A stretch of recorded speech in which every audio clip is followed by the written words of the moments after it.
Life aboard exploration ships from Columbus to Cook. Chapter 1.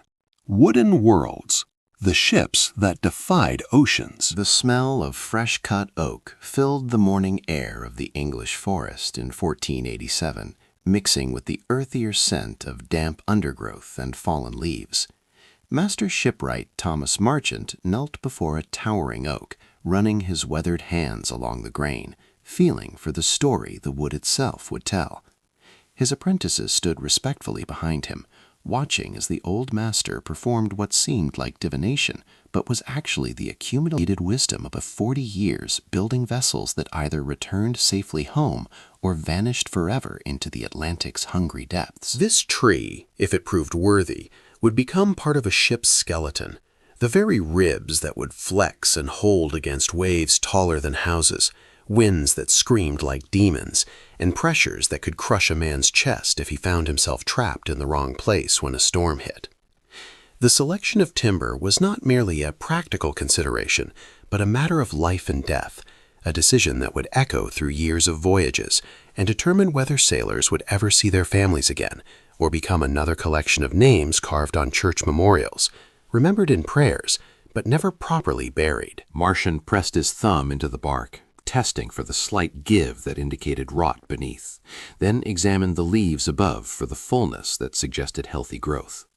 A ship was only as strong as her weakest timber, and a single compromised beam could start a cascade of failures that would send hundreds of tons of oak, iron, canvas, cargo, and human beings to the bottom.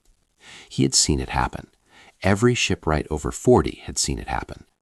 The memory of those failures informed every choice, every cut, every joint. In the pre-dawn darkness of dockyards from Bristol to Cadiz, from Lisbon to Amsterdam, men like Marchant made decisions that would determine the fate of empires, though they themselves would never be remembered in the history books that celebrated the captains and admirals who sailed the vessels they built. The art and science of shipbuilding in the age of exploration represented humanity's most sophisticated engineering achievement, combining empirical knowledge passed through generations with innovations born from desperate necessity, all executed without the benefit of modern mathematics, computer modeling, or even reliable measurements. These men built by eye, by experience, by intuition, and by the unforgiving feedback of ships that either survived or sank. There was no middle ground. The ocean was the ultimate examiner, and it graded on a pass-fail basis with no opportunities for revision. As Marchant finally nodded his approval and made a chalk mark on the oak that designated it for felling, he was participating in a process that stretched back centuries and would continue for centuries more, until iron and steel finally replaced wood as the primary material of ship construction. But in this moment, in this forest, with the morning sun filtering through the canopy and birds beginning their songs, he was engaged in something almost sacred, selecting the bones of a creature that would carry men beyond the known world, and, if he did his job properly, bring them home again. The weight of that responsibility never lightened, no matter how many ships he built. If anything, it grew heavier with each vessel launched, each crew that depended on his judgment, each family that waited at the docks for ships that sometimes never returned. This was the reality behind the romantic narratives of exploration. Before any captain could sail beyond the horizon, someone had to build the vessel that would keep that captain alive. And that building began here, in forests like this one, with decisions about grain and growth rings and the essential character of wood itself. The tree Marchant had chosen would be felled within the week, cut into sections, transported to the shipyard, shaped by adzes and saws, fitted into place with wooden pegs and iron bolts, and eventually become part of something far greater than itself, a transformation from rooted plant to mobile architecture that would challenge the fundamental barrier of the ocean itself. This was how it began, always, with wood, with selection, with the accumulated knowledge of generations of builders who understood that the sea made no allowances for ignorance or carelessness, that every shortcut taken on land would be revealed and punished at sea, and that the only way to defy the ocean was to respect it enough to build properly, to never assume, to always verify, and to remember that dozens or hundreds of lives would depend on whether you chose the right tree on the right morning in the right forest. The age of exploration was built on such moments, on such choices, on such men whose names history never recorded, but whose work made every famous voyage possible. Without them, Columbus would never have reached the Americas, Magellan would never have circumnavigated the globe, and Cook would never have mapped the Pacific. They were the invisible foundation, the unnamed authors of maritime history, the masters of wooden worlds who understood that before you could discover new lands, you had to survive the journey. And survival began here, with the selection of timber in an English forest, on a morning that seemed unremarkable, but was actually pivotal in ways that would echo through the centuries ahead. The age of exploration was not merely about brave captains and ambitious monarchs. It was fundamentally about the shipwrights who made those ambitions physically possible, who transformed trees into vessels capable of surviving conditions that would terrify anyone who understood what the open ocean could actually do when it decided to kill you. Marchant understood. He had the scars to prove it, and the nightmares, and the memorial plaques in his local church bearing names of men who had sailed on ships he had built, men who had not come back. He marked another tree, then another, working his way through the forest with the careful attention of a surgeon selecting instruments before a critical operation. Each tree represented a different part of the ship: frames, planking, decking, masts, spars, boats. Oak for strength, pine for flexibility, elm for durability below the waterline, where fresh water would rot oak, but elm would survive. The shipwright's knowledge encompassed botany, carpentry, architecture, physics, and a deep understanding of how materials behaved under stress. It was a holistic discipline, requiring both technical precision and intuitive grasp of principles that would not be formally articulated in physics textbooks for centuries to come.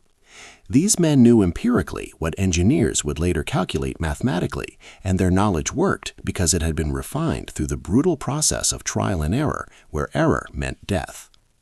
By noon, Marchant had marked 17 trees, each selected for specific qualities that his experienced eye could discern, but that he would have struggled to explain in words. This was embodied knowledge, muscle memory extended to perception, the kind of expertise that required years of apprenticeship to develop and could never be fully captured in written instructions. It was, in every sense, a dying art, even as it reached its technical apex. For the industrial age was coming, and with it would come standardization, mechanization, and the replacement of individual craftsmanship with factory production. But for now, in this moment, the wooden ship remained supreme, and the men who knew how to build them were the gatekeepers of global exploration, the enablers of empire, the practical foundation beneath every theoretical ambition of kings and queens who dreamed of claiming continents they had never seen. The trees would be felled, seasoned if time permitted, though often it did not, and transformed into a vessel that might survive a decade of hard service or might sink on its maiden voyage, depending on factors both controllable and utterly beyond anyone's control. This was the gamble at the heart of the age of exploration, that human skill could triumph over natural chaos, that wood properly selected and expertly joined could withstand forces capable of reshaping coastlines and drowning islands. It was an audacious claim, and the fact that it worked as often as it did represents one of humanity's genuine achievements. The fact that it failed as often as it did represents the price paid for that achievement, a price measured in ships lost, crews drowned, and families destroyed. Marchant knew both sides of that equation intimately. He marked one final tree, a magnificent oak that would become the mainmast, the central spine around which the entire vessel would be organized. And then he turned to his apprentices and began explaining why he had chosen what he had chosen, passing down the knowledge that could not be written, but only transmitted through demonstration and correction, through showing and watching and gradually developing the eye that could see what others could not. This was how the wooden worlds were born, in forests, by men who understood trees almost as well as they understood ships, who could look at a living plant and envision it as part of a structure that would carry humans across oceans. It was a strange and powerful form of imagination, this ability to see potential in wood, to recognize the ship hiding inside the forest. And it was absolutely essential, because without it, none of the famous voyages would have been possible. The exploration of the world depended fundamentally on the selection of trees by men whose names we do not remember, whose contribution we rarely acknowledge, but whose expertise made everything else possible. Marchant and his apprentices walked back toward the shipyard as the sun reached its zenith, already planning the next stages of construction, already visualizing how these trees would be transformed into frames and planks and decks, how they would be joined and caulked and tarred, how they would become a ship. The process would take months or years, depending on the size of the vessel and the urgency of the commission, but it would always begin here, with this walk through the forest, with this selection, with this fundamental decision about which trees would live out their existence rooted in earth and which would be transformed into something that defied their nature entirely, something that floated and moved and carried human ambition to places no tree had ever been. This was the first magic of shipbuilding, the transformation of the rooted into the mobile, of the static into the dynamic, of the land-bound into the ocean-going. Everything else followed from this initial metamorphosis, this reimagining of what wood could be and do. The age of exploration was built on such transformations, on such reimaginings, on the accumulated skills of craftsmen who understood that the world could be remade if you knew how to work with materials and forces, if you respected both the potential and the limits of wood and wind and human endurance. As the forest disappeared behind them and the shipyard came into view, Marchant allowed himself a moment of satisfaction. The trees he had marked would become a good ship. Not perfect, because nothing was perfect, but good, solid, built to the highest standards he knew how to achieve. It would give its crew a fighting chance, which was all anyone could ask for when venturing into the Atlantic's uncertain embrace. Whether they would take that chance and use it well was beyond his control, but he had done his part and done it properly, and if the ship sank, it would not be because he had chosen weak timber or compromised on quality. Chapter 2. The Iron Hierarchy. Power and Position at Sea. The ship was not merely a vessel of wood and canvas. It was a floating kingdom unto itself, governed by laws more absolute than those of any terrestrial realm. When a man stepped aboard an exploration ship bound for unknown waters, he entered a world where survival itself depended upon an iron hierarchy so rigid, so uncompromising, that it would have made medieval feudal lords nod in recognition. This was not cruelty for its own sake, though cruelty certainly existed in abundance. Rather, it was the cold calculation that at sea, where a single mistake could doom hundreds of souls to watery graves, ambiguity in command structure was a luxury no one could afford. The ocean recognized no democracy, no debate, no committee decisions. It demanded instant obedience, perfect coordination, and unwavering discipline. The social pyramid that emerged aboard these ships was therefore not an accident of tradition, but a brutal necessity forged in salt spray and blood. At its apex stood the captain, a figure whose authority approached the divine. Below him descended ranks of officers, specialists, able seamen, ordinary seamen, and finally the ship's boys. Each position clearly defined, each man knowing precisely where he stood in the great chain of being that meant the difference between reaching the new world or feeding the sharks. This chapter dissects that hierarchy in all its harsh particularity, revealing not just the structure itself, but the personalities who inhabited it, the daily realities it created, and the moments when it held firm or catastrophically collapsed.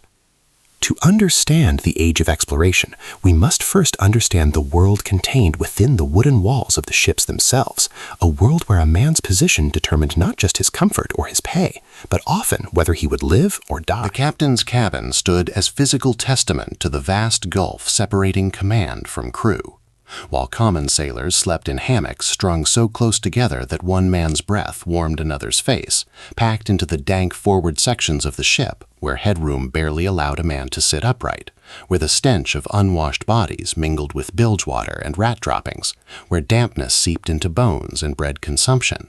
While they endured this floating hell, the captain occupied chambers that would not have disgraced a landed gentleman. Christopher Columbus, on his flagship Santa Maria, had a cabin fitted with a proper bed, a writing desk bolted to the floor, shelves for his charts and the books he consulted obsessively, a brass lamp that burned good olive oil rather than tallow, and windows, actual glass windows, through which he could observe the sea while remaining dry and relatively comfortable. The psychological impact of this disparity cannot be overstated. When exhausted sailors, soaked to the skin and shivering from 4-hour watches in Atlantic storms, caught glimpses through the captain's doorway of carpets, of silver candlesticks, of preserved fruits and wine bottles secured in racks, the visual reminder of their subordinate position burned deeper than any lash. Yet this inequality served a purpose beyond mere privilege. The captain needed space to think, to plan, to maintain the charts and calculations upon which all lives depended. He required a venue for meetings with officers where strategies could be discussed without the crew's morale being affected by their commander's doubts. He needed to embody success and confidence, to appear as though he inhabited a different realm from common mortality. When indigenous peoples or representatives of foreign powers came aboard, the captain's quarters had to project European civilization's power and sophistication. Ferdinand Magellan understood this implicitly. His cabin aboard the Trinidad contained not just nautical instruments, but also diplomatic gifts, fine clothing, and the trappings of noble birth, all carefully deployed to maintain his authority over a fractious crew that included Portuguese, Spanish, Italian, and Greek sailors, many of whom questioned his every decision. Magellan's leadership style embodied the brutal calculation required of exploration captains. Unlike Columbus, who could be moved by religious fervor to tears and prayer, or Drake, whose charisma and shared plunder bought loyalty, Magellan ruled through sheer force of will and demonstrated competence. When mutiny threatened in the desolate harbor of San Julian in Patagonia, with 3 of his 5 ships in rebellion and officers demanding they abandon the search for the strait and return to Spain, Magellan's response revealed the iron core required of men who would push into unknown seas. He moved with swift violence, using loyal forces to recapture one ship, then methodically suppressing the rebellion. The ringleader, Espar de Quesada, was executed and quartered, his body displayed as warning. Another mutineer, Juan de Cartagena, was marooned on the barren coast, a fate arguably worse than execution. Magellan understood that mercy in such moments was indistinguishable from weakness, and weakness meant death for the entire expedition. Yet captains could not rule by terror alone. Sir Francis Drake, perhaps the most successful of all exploration privateers, grasped what Magellan never fully understood, that men pushed beyond normal human endurance needed not just fear of punishment, but positive motivation to continue. Drake, despite being a commoner's son, a fact Spanish nobles never let him forget, possessed an intuitive genius for leadership that made him beloved even by men he drove to exhaustion. He shared the common sailor's food during shortages, though his rank entitled to better. He allowed music and entertainment aboard his ships when circumstances permitted, understanding that morale was as critical as rigging. When dispensing punishment, Drake explained his reasons, making clear that discipline served the crew's collective survival rather than his personal vanity. Most critically, Drake shared plunder equitably, ensuring that even common seamen received enough Spanish gold to transform their lives if they survived to spend it. This combination of firm discipline and genuine care created loyalty that mere terror could never achieve. When Drake's Golden Hind limped back to Plymouth in 1580 after circumnavigating the globe, loaded with Spanish treasure, he had lost only a fraction of his crew, remarkable for such an extended voyage. His men would have followed him back to sea immediately, and many did on subsequent expeditions. Captain James Cook represented the apotheosis of the Enlightenment explorer captain, bringing scientific rationality to a profession still thick with superstition and tradition. Cook's great cabin aboard HMS Endeavour served as combination laboratory, chart room, conference center, and diplomatic space. Here, Cook consulted with Joseph Banks and Daniel Solander on botanical specimens, debated navigation with his sailing master, and planned the complex logistics that would allow his ships to remain at sea for years. Cook's genius lay in systematic thinking applied to age-old problems. Where previous captains accepted scurvy as inevitable, killing more sailors than all other causes combined, Cook made fresh food procurement a primary mission objective, forcing his men to eat sauerkraut and fresh vegetables despite their resistance. He maintained cleanliness standards aboard ship that seemed obsessive to sailors accustomed to filth, but which dramatically reduced disease. He approached indigenous peoples with curiosity rather than immediate hostility, trading rather than plundering when possible, not from moral superiority but from practical recognition that antagonizing natives complicated resupply efforts. The captain's position carried immense psychological burden alongside its privileges. Every decision, which course to sail, when to push on versus seek harbor, how to discipline infractions, whether to trust indigenous guides, which rumors of land to pursue, could mean the difference between glory and disaster. Captains received all blame for failure, but often minimal credit for success, attributed instead to God's providence or national superiority. They operated with incomplete information, obsolete charts, equipment that failed unpredictably, and crews that included everyone from skilled professionals to desperate criminals avoiding prison. Below the captain stood his officers, each with clearly defined responsibilities that collectively allowed the ship to function. The first mate, also called the chief officer or lieutenant, served as the captain's primary enforcer and deputy. This was perhaps the most psychologically complex position aboard ship. The first mate needed to be competent enough to assume command if the captain died or became incapacitated, a frequent occurrence on multi-year voyages, yet subordinate enough never to threaten the captain's authority. He translated the captain's strategic decisions into tactical orders, managed the watch schedule, supervised provisioning, and critically administered punishment. When sailors were flogged, it was typically the first mate who counted out lashes, his face impassive, demonstrating that discipline was systematic rather than personal. First mates walked a knife's edge between officers and crew. Too close to the captain, they appeared as sycophantic lackeys, losing the respect needed to maintain discipline. Too familiar with common sailors, they risked being seen as weak, encouraging insubordination. The sailing master, or navigator, held responsibility for actually finding destinations in an era when navigation remained as much art as science.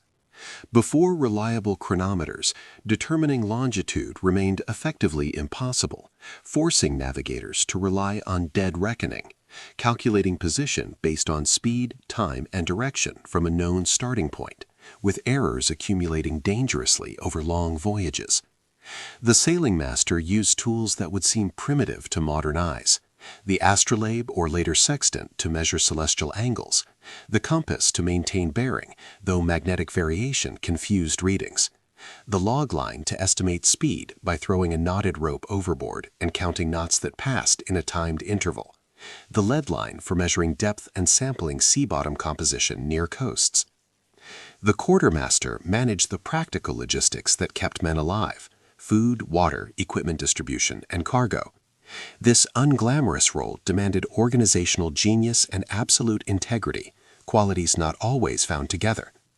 The quartermaster maintained detailed inventories of provisions, calculating consumption rates against expected voyage duration, then recommending rationing schedules to make supplies last. He supervised the loading of cargo to maintain ship stability and weight distribution, critical factors affecting sailing performance and safety. The boatswain, pronounced and often written as boatswain, commanded the deck crew and maintained the forest of rope that allowed a sailing ship to function. If the sailing master navigated and the quartermaster provisioned, the boatswain made the ship actually move.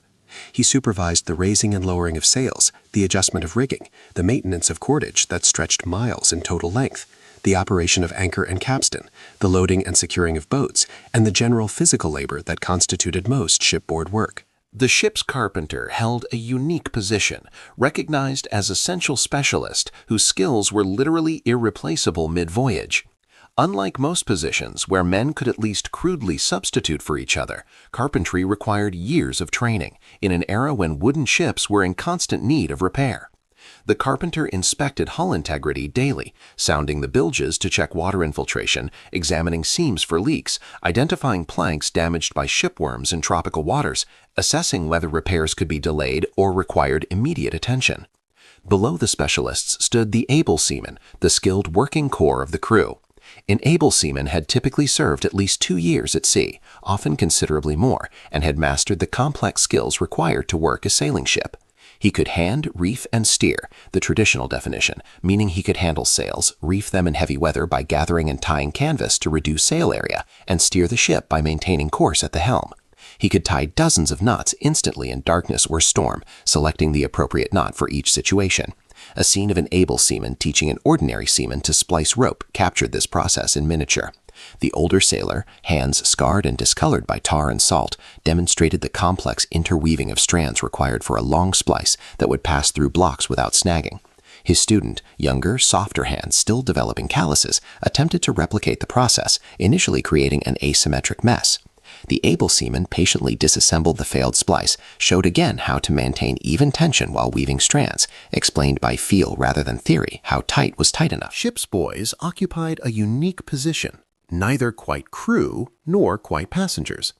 Boys as young as 8, but more typically 12 to 16, served aboard exploration ships, performing essential tasks while learning the seafarer's trade. Ship's boys ran messages between officers, served food in officers' quarters, cleaned cabins, and performed numerous small tasks that kept the ship functioning. They learned navigation, seamanship, gunnery, and discipline that would shape their entire lives. Powder monkeys were ship's boys assigned to gunnery crews during battles. Their task was carrying gunpowder from magazines deep in the ship to gun crews on various decks. This required repeatedly running through smoke-filled spaces while the ship shook from cannon fire and splinters flew from enemy hits. The boys needed to move quickly to keep guns firing rapidly, but carefully to avoid spilling powder, which could cause catastrophic explosions. The formal hierarchy was defined and enforced through ship's articles, contracts signed by crew members before departure that specified wages, conditions, duties, and rules. These documents, when they survive, provide remarkable insight into exactly what men agreed to when joining exploration voyages. Men signed these articles with marks if illiterate, in effect signing away normal legal rights for voyage duration. They placed themselves under a separate legal system where the captain was judge, jury, and executioner. The hierarchy dissolved or inverted during specific circumstances, revealing its contingent nature. During storms severe enough to threaten the ship's survival, formal rank became temporarily irrelevant as all hands worked desperately to save the vessel. Captains and officers worked alongside common sailors, bailing water, lashing down cargo, manning pumps. In these moments, the shared recognition of common mortality temporarily overwrote social distinctions. Chapter 3. The Navigator's Art. Finding Position in Endless Blue. The ocean reveals nothing. For weeks, sometimes months, the surface of the sea presents the same unchanging face to those who dare cross it, an endless expanse of blue or gray, marked only by waves that form and dissolve without pattern or landmark. To a man standing on the deck of a wooden ship in the midst of such vastness, the fundamental question becomes almost philosophical in its urgency. Where am I? The answer to this deceptively simple question separated successful voyages from disasters, living crews from dead ones, accurate maps from dangerous fiction. Navigation, the art and science of determining one's position on Earth, stood as perhaps the greatest intellectual challenge of the age of exploration, a problem that demanded centuries to solve and cost countless lives in the solving. The navigator, often a solitary educated figure among illiterate sailors, carried a burden that few landsmen could comprehend. The lives of everyone aboard rested upon his calculations, his instruments, his ability to read messages written in the stars and translated through mathematics into positions on charts. This chapter explores how these men found their way across featureless oceans, the tools they employed, the mathematics they performed, and the agonizing limitations they faced when technology lagged behind ambition. The story of navigation is ultimately a human story of intellectual brilliance confronting natural obstacles, of crushing responsibility born in isolation, of fatal errors and revolutionary breakthroughs, of the immense courage required to sail beyond sight of land, knowing that your calculations might be wrong. To understand exploration, we must first understand how explorers knew where they were, or more accurately, how they struggled to know, and how that struggle shaped every voyage into the unknown. The problem of navigation divides neatly into two components, each presenting distinct challenges that would require different solutions, develop along separate timelines, and create an asymmetry in navigational capability that defined maritime exploration for centuries. The first component, determining latitude, one's position north or south of the equator, proved relatively straightforward, solvable with instruments available to ancient civilizations, and refined by medieval Islamic scholars and Renaissance Europeans. The second component, determining longitude, one's position east or west, remained maddeningly elusive until the 18th century, a puzzle that defied the greatest minds of successive generations and spawned a technological quest comparable in scope to the space race of the 20th century. This disparity between solvable latitude and mysterious longitude created a peculiar situation. Navigators knew with reasonable accuracy how far north or south they had traveled, but often had only the vaguest notion of their east-west position. Ships could sail confidently along a latitude, maintaining their north-south position with daily observations, while their longitude remained unknown, sometimes erring by hundreds or even thousands of miles. This navigational asymmetry-shaped strategy, Columbus deliberately sailed south to the Canary Islands before turning west, knowing he could maintain that latitude across the Atlantic. Portuguese navigators developed the technique of running down a latitude, sailing to the correct north-south position, and then heading directly east or west until reaching their destination. The consequences of unsolved longitude were catastrophic with dismaying celerity. Ships ran aground on unexpected coasts, missed islands entirely, arrived weeks late with starving crews, or simply vanished without explanation. One particularly tragic example occurred in 1707 when Admiral Sir Cloudesley Shovel's fleet, returning to England from Gibraltar, miscalculated their position and wrecked on the Isles of Scilly. 4 ships sank and nearly 2,000 men drowned, including the Admiral himself, because they thought themselves safely west of Brittany, when in fact they were far to the north.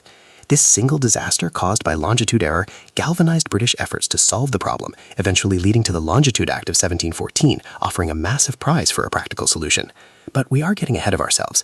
To understand how longitude was finally conquered, we must first understand the techniques navigators employed, and why latitude, though solvable, still required considerable skill, while longitude remained intractable for so long. Celestial navigation, determining position by observing heavenly bodies, formed the foundation of oceanic navigation throughout the Age of Exploration, and indeed for centuries beyond. The principle underlying celestial navigation is elegant in its simplicity. The altitude of celestial bodies above the horizon correlates directly with the observer's position on Earth. At the North Pole, Polaris, the North Star, appears directly overhead at 90 degrees altitude. At the equator, Polaris sits on horizon at 0 degrees. At 40 degrees north latitude, Polaris appears at 40 degrees above the horizon. This direct relationship between latitude and stellar altitude provided navigators with a reliable means of determining their north-south position, assuming they could accurately measure the angle between star and horizon. The key phrase, of course, is accurately measure, and the development of instruments capable of making precise angular measurements from the unstable platform of a ship stack occupied centuries of refinement. The earliest navigational instruments were remarkably simple, though using them required considerable skill. The cross staff, also called Jacob's staff, consisted of a long wooden rod with a sliding crosspiece. The navigator placed one end near his eye, pointed the staff at a star, and adjusted the crosspiece until its lower end aligned with the horizon and its upper end with the star. By noting the position of the crosspiece along calibrated markings on the staff, he could determine the angle. This description makes the process sound straightforward, but actually using a cross staff from a pitching deck in darkness required steady hands, good eyesight, and extensive practice.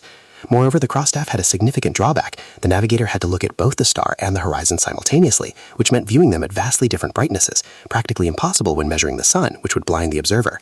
The backstaff, invented by John Davis in 1594, solved this problem by allowing the navigator to face away from the sun, observing only its shadow while keeping the horizon in view. The astrolabe, an ancient instrument refined by Islamic scholars and adapted for maritime use by the Portuguese, offered another approach. This brass disc with a rotating alidie was held vertically while the navigator sighted along the alidie to a celestial body, with the angle read from graduated markings around the disc's circumference. Mariners' astrolabes were deliberately made heavy to remain stable in wind, and were perforated with holes to reduce wind resistance, giving them their characteristic ornate appearance. These instruments, cross-staff, backstaff, and astrolabe, carried explorers across every ocean through the 16th and 17th centuries, but they shared common limitations. Achieving accuracy greater than about half a degree proved extremely difficult, equivalent to positional errors of about 30 nautical miles, quite sufficient to cause a ship to miss an island or miscalculate its distance from a dangerous coast. The revolution in angular measurement came with the invention of the reflecting instruments in the early 18th century, culminating in the sextant, which would remain the primary tool of celestial navigation into the 20th century. The breakthrough came from the principle of double reflection. By using mirrors to bring the image of a celestial body and the image of the horizon into the observer's view simultaneously, these instruments allowed far more precise alignment than had ever been possible when the eye had to judge alignments directly. The octant, invented independently by John Hadley in England and Thomas Godfrey in America around 1731, used this double reflection principle with a 60-degree arc, capable of measuring angles up to 90 degrees. The sextant, developed in the 1750s, extended the arc to 120 degrees, allowing measurement of angles up to 120 degrees, providing additional flexibility and becoming the standard for navigation that followed.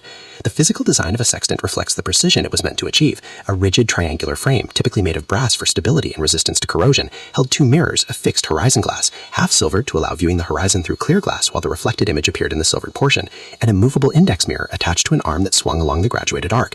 To measure a celestial body's altitude, the navigator would hold the sextant vertically, viewing the horizon through the telescope eyepiece, then adjusting the index arm until the reflected image of the sun or star appeared to rest precisely on the horizon line. The angle was then read from the precisely graduated scale, often to the nearest minute of arc, 1/60th of a degree, or even 10 seconds of arc with the aid of a vernier scale. This achievement of angular precision, measuring to 1 minute of arc, equivalent to 1 nautical mile of latitude, represented a quantum leap in navigational accuracy.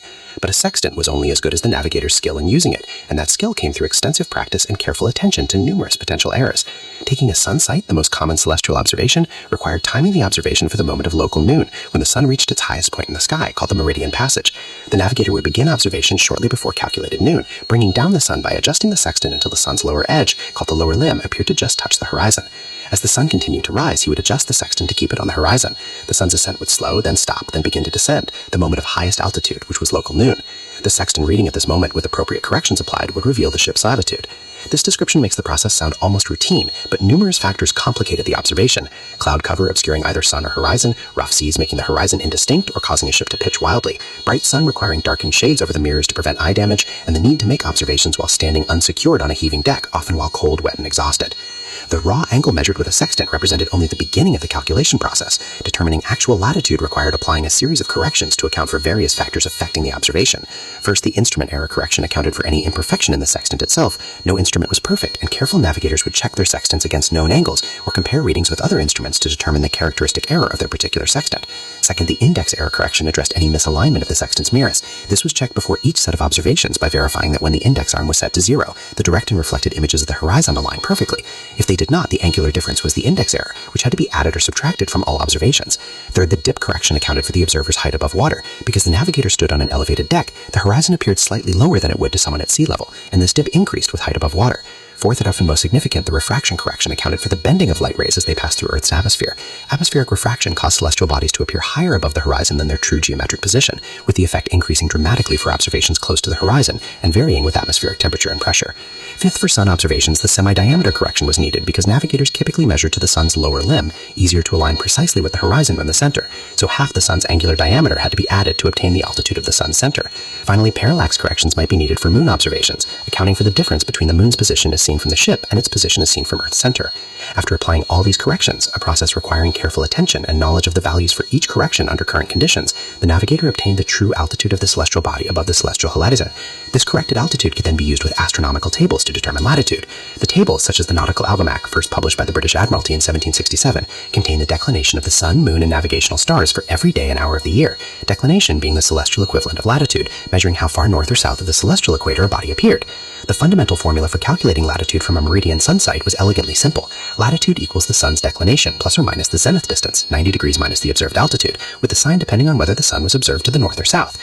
Yet this simple formula concealed the careful observations, multiple corrections, and precise calculations required to produce a reliable result. Errors could creep in at every stage, misreading the sextant scale, applying corrections incorrectly, using outdated almanac data, or simply making arithmetic mistakes in the calculation. A skilled navigator would take multiple sights, calculate each independently, and compare results to identify errors and establish confidence in the final position. The psychological weight of these calculations bore Determining the ship's speed through water presented another significant challenge, one solved through an ingeniously simple device that gave us one of navigation's most enduring terms.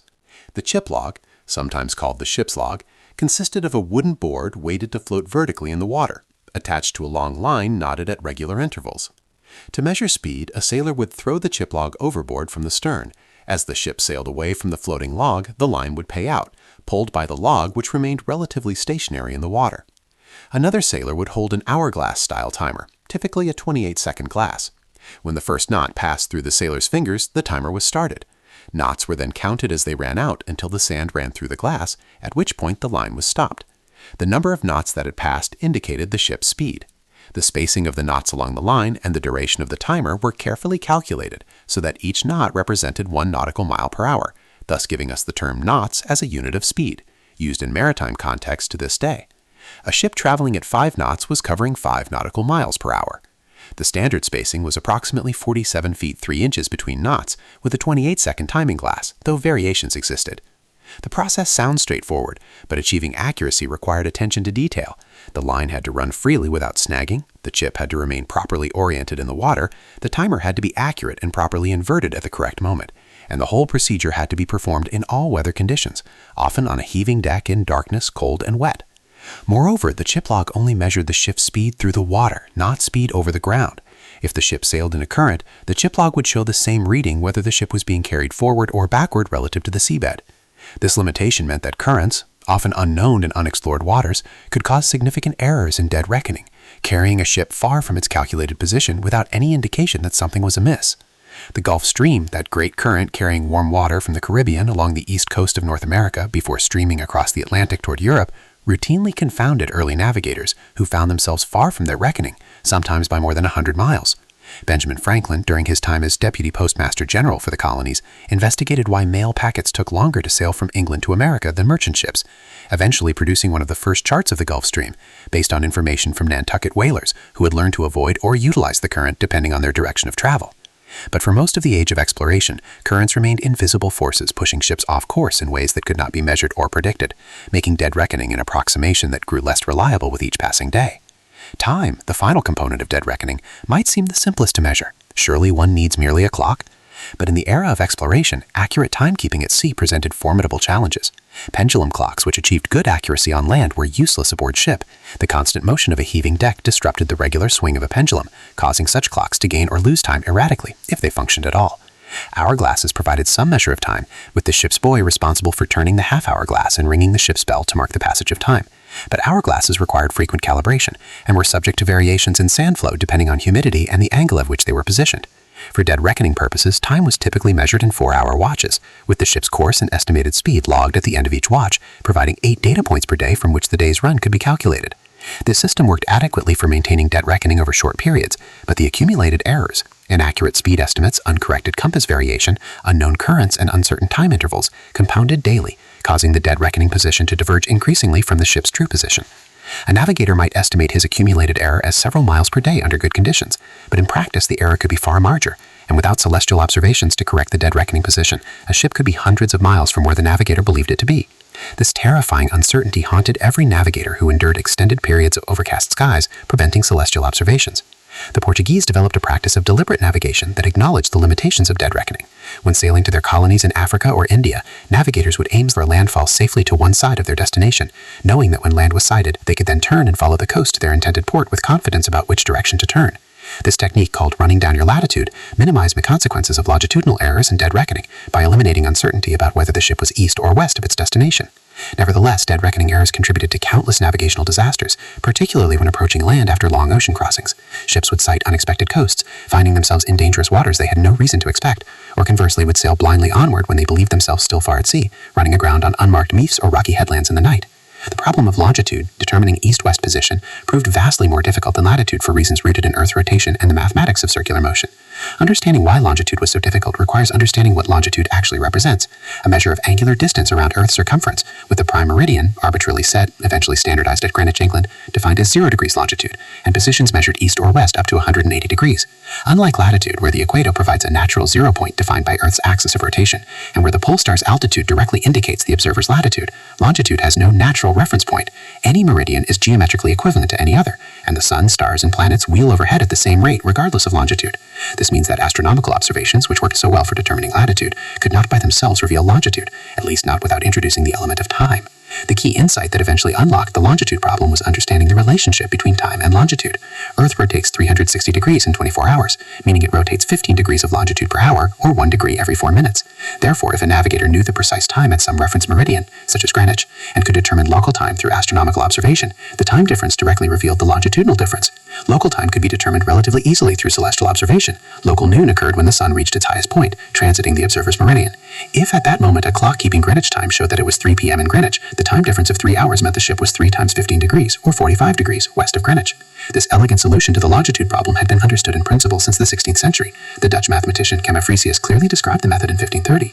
But knowing the solution in principle and implementing it in practice were entirely different matters, separated by a technological chasm that would require centuries to bridge.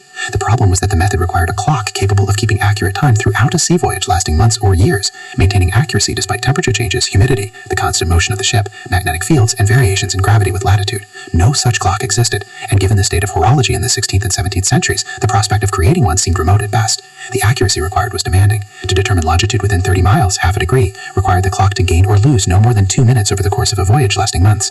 Pendulum clocks achieved this accuracy on land, but failed completely at sea. The longitude problem therefore became one of the great technological challenges of the era, attracting the attention of the finest scientific minds, and prompting governments to offer substantial prizes for a solution. 2 potential solutions to the longitude problem emerged, each with its own advantages and formidable challenges. The first, the lunar distance method, relied on the moon's relatively rapid motion against the background of stars. The moon moves its own diameter, about half a degree each hour, to create a celestial clock that could be read through careful observation and extensive calculation. The principle was that if accurate predictions of the moon's position relative to specific stars could be calculated in advance for every hour of the year, then a navigator who measured the angular distance between the moon and a star could compare his measurement with the tables to determine the time at the reference meridian. Combined with local time determined from sun observations, this would reveal the time difference and thus the longitude.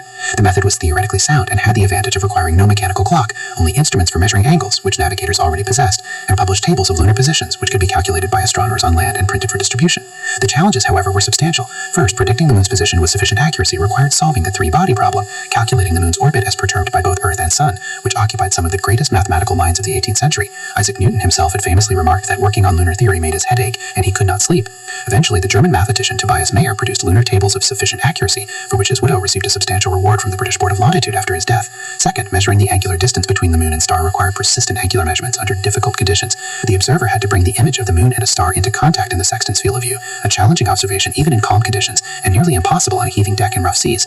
Third, and perhaps most daunting, calculating longitude from the lunar distance observation required extensive mathematical computation. Contemporary sources mention calculations taking 4 hours or more, working through a series of spherical trigonometry problems to correct the observed distance for parallax, refraction, and other effects, then comparing the result with the tables to find the Greenwich time, and finally calculating the longitude. The method was accurate when performed correctly. Captain Cook's second voyage, 1772 to 1775, relied primarily on lunar distances calculated by his astronomer William Wales, achieving excellent results. But the method required a skilled navigator mathematician, capable of extended computation and comfortable with complex spherical trigonometry, a rare combination that placed lunar distance navigation beyond the capabilities of most mariners. The method did see significant use in the late 18th and early 19th centuries, particularly by naval vessels that carry trained astronomical navigators, but it remained demanding, time-consuming, and camera-prone in the hands of any but the most capable practitioners. The second solution to the longitude problem on a mechanical chronometer capable of keeping accurate time at sea seemed almost like a fantasy given the state of horology in the early 18th century, yet it was this approach that would ultimately prevail, transforming navigation and enabling the precise charting of the world's oceans. The hero of this story was John Harrison, a self-educated English carpenter and clockmaker whose obsessive dedication to solving the longitude problem spanned more than 4 decades and produced a series of increasingly refined timekeepers that eventually achieved accuracy surpassing anything previously imaginable. The British Parliament's Longitude Act of 1714 had established prizes for methods of determining longitude, £20,000 in immense sum equivalent to millions today for a method accurate to half a degree, £15,000 for 1 degree accuracy, and £10,000 for 1.5 degrees. Harrison set out to claim the top prize with an audacious plan: create a clock so accurate and stable that it could keep time for within a few seconds over a voyage lasting months. His first marine timekeeper, known as H1, completed in 1735 after 7 years of work, was a massive device weighing 75 pounds, featuring interconnected brass balances connected by springs, designed to compensate for the ship's motion and temperature variations. H1 performed well in travel voyages, but Harrison was not satisfied. He convinced the Board of Longitude to provide funding for the improvements, and spent the next decades building H2 and H3, each incorporating refinements but growing increasingly complex. H3 took 19 years to complete and featured innovations including the bimetallic strict for temperature compensation and the caged roller bearing, which Harrison invented for this application, and which would later become universally mechanical engineering. Yet despite its mechanical brilliance, H3 did not achieve the accuracy Harrison sought. The breakthrough came with a radical change in approach. Abandoning the large balance mechanisms of his earlier designs, Harrison created H4, completed in 1759, which resembled an oversized pocket watch approximately 5 inches in diameter. This device weighed only 3 pounds, incorporated temperature compensation through a bimetallic balance, and used essential escapement designed to minimize the effects of motion. H4's trial voyage to Jamaica in 1761-62 demonstrated extraordinary accuracy. After 81 days at sea, the chronometer had lost only 5 seconds, equivalent to a longitudinal error of just 1.25 minutes of arc, or about 1 nautical mile, performance vastly exceeding the requirements for the top prize. Yet the Board of Longitude hesitated to avoid the full prize, demanding additional trials and opposing requirements that Harrison considered unreasonable. Political endeavoring, scientific jealousy, and bureaucratic obstinacy delayed full recognition of Harrison's achievement for years. He eventually received portions of the prize money, had produced H5, an improved version, but did not receive complete payment until 1773, when he was 80 years old, and then only through the personal intervention of King George III. Harrison's chronometers, particularly H4 and H5, proved beyond doubt that mechanical timekeeping could solve the longitude problem, and other clockmakers began producing marine chronometers based on Harrison's Quetzals, though the devices remained expensive and initially rare. The gradual adoption of marine chronometers through the late 18th and early 19th centuries transformed navigation from an art granted in estimation experience into a precise science capable of determining. Actual navigation practice aboard exploration vessels combined all these techniques: celestial observations for latitude and local time, chronometer for longitude, dead reckoning between observations, into a daily routine that structured the navigator's work and the ship's schedule. The day began before dawn, with the navigator emerging from his cabin to prepare for morning sights. As the sky lightened and stars became visible against the fading darkness, he might take star sights, using the sextant to measure the altitude of selected navigational stars above the horizon, working quickly before the stars faded with increasing daylight. These star sights, properly reduced using spherical trigonometry and compared with positions tabulated in the nautical almanac, could determine both latitude and longitude, providing a complete position fix. However, the calculations were complex and time-consuming, so many navigators reserved star sights for occasions when a particularly accurate position was needed or when checking their chronometer. As the sun rose above the horizon, the navigator would take a sun sight, measuring its altitude and noting the precise time by chronometer. This observation, when worked up with the appropriate corrections and compared with the sun's tabulated position, would provide a position line, a line somewhere along which the ship must be located. A single position line did not fix the ship's position, but provided useful information. Combined with other observations or with dead reckoning, it narrowed the possibilities. The most important observation of the day came at local noon, when the sun crossed the meridian and reached its highest altitude. This meridian passage had been the foundation of latitude determination since ancient times, and it remains central to navigation throughout the age of exploration and beyond. The navigator would begin taking sun sights before calculated noon, riding the sun as it rose, adjusting the sextant to keep the sun's lower limb precisely on the horizon. The altitude would increase, then pause at its maximum, then begin to decrease. The maximum altitude measurement, with corrections applied, directly revealed the latitude through a simple calculation. Simultaneously, the moment of meridian passage was local noon, and comparing this with the chronometer time gave the time difference from Greenwich, revealing the longitude. Thus, the noon sight provided both components of position in a single observation, making it the most valuable navigational data of the day. The noon position would be carefully calculated and entered in the ship's log, plotted on the chart, and used as the basis for dead reckoning until the next day's observations. Throughout the day, the ship's course and estimated speed would be logged every hour or at each watch change, and these data would be used to maintain the dead reckoning position, advanced from the noon position. As evening approached, the navigator might take a late afternoon sun sight to obtain another position line, and after sunset, as stars emerged, might take additional star sights if conditions warranted and if you needed to check the chronometer or obtain a particularly accurate position. Then came the evening's work, reducing all the observations, applying corrections, performing calculations, plotting positions on the chart, comparing chronometer time with celestial time, assessing the consistency of different observations, and ultimately determining the ship's position with whatever confidence the observations warranted. This work took place in the navigator's cabin or chart room, often a cramped space dominated by a chart table, with almanacs, mathematical tables, slate for calculations, parallel rulers, dividers, and other tools of the navigator's trade filling every available surface. The work required concentration and mathematical competence, performed by candlelight or oil lamp, often while exhausted after a full day on deck, sometimes while the ship's motion made simply writing a challenge, always with the knowledge that errors could prove fatal. The psychological burden carried by navigators during the age of exploration deserves emphasis, for it shaped their experience and frequently led to isolation and crushing stress. The navigator, often one of the only educated men aboard ship, bore responsibility for the lives of the entire crew and the success of the expedition.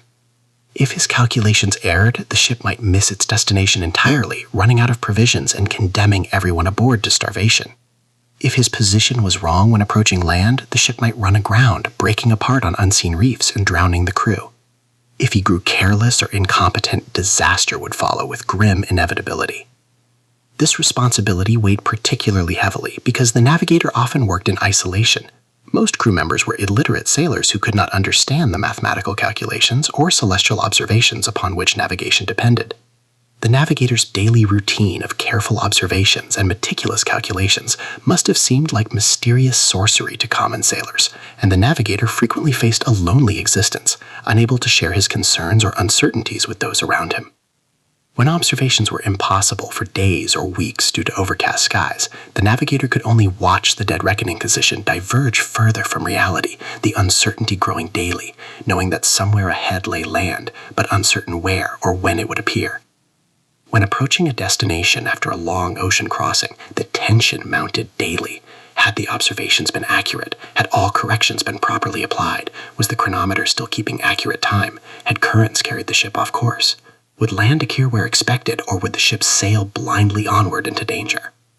Contemporary accounts from navigators reveal this stress in their language, noting much anxiety as land approached, expressing great relief when expected features were sighted confirming their position, or recording grave concern when observations disagreed or when calculations yielded inconsistent results. Some navigators dealt with this pressure through obsessive attention to detail, taking multiple observations, calculating positions through different methods, constantly checking and rechecking their work.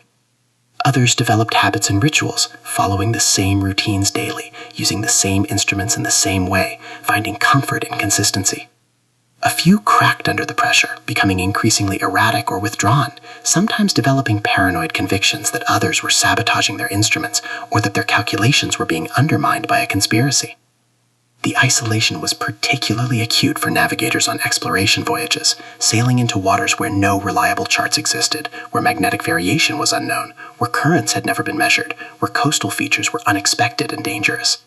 These men were creating knowledge rather than applying it, making observations that would inform future charts, but in the moment had no established baseline against which to check their work.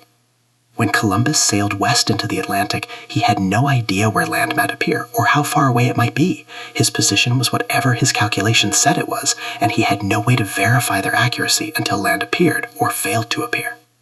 When Cook sailed the Pacific, charting islands and coasts, his observations were the first systematic European measurements of those regions, and the accuracy of his work would only be confirmed when other expeditions revisited the same areas and found his positions to be correct. This act of navigation as exploration, of creating geographical knowledge from raw observations, required not only technical competence, but also confidence, sometimes confidence bordering on arrogance, that one's methods were sound and one's calculations correct, even when no external confirmation was possible. The great navigators of the age of exploration possessed this confidence along with exceptional skill, and it is their work, meticulously recorded in ships' logs and journals, that allows us today to appreciate both the brilliance of their achievements and the magnitude of the challenges they overcame. Ships' logs from the age of exploration provide extraordinary windows into the daily practice of navigation and the challenges navigators faced. Columbus's log from his first voyage, preserved in an abstract made by Bartolomé de las Casas, records his navigation in detail, course headings, estimated speeds, adjustments for compass variation, and his constant concern about the crew's anxiety as land failed to appear day after day. Columbus famously kept 2 reckonings of distance sailed, one accurate, which he kept private, and one deliberately understated, which he shared with the crew to prevent panic about how far they had sailed from known waters. His estimates of position were based entirely on dead reckoning, as he lacked the instruments and knowledge to make accurate celestial observations, and we can trace his actual route across the Atlantic by comparing his recorded courses and distances with the landfall he ultimately made in the Bahamas.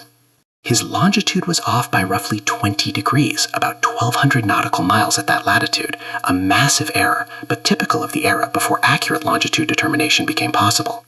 Interestingly, this error persisted. Columbus died believing he had reached Asia, never realizing he had encountered a previously unknown hemisphere.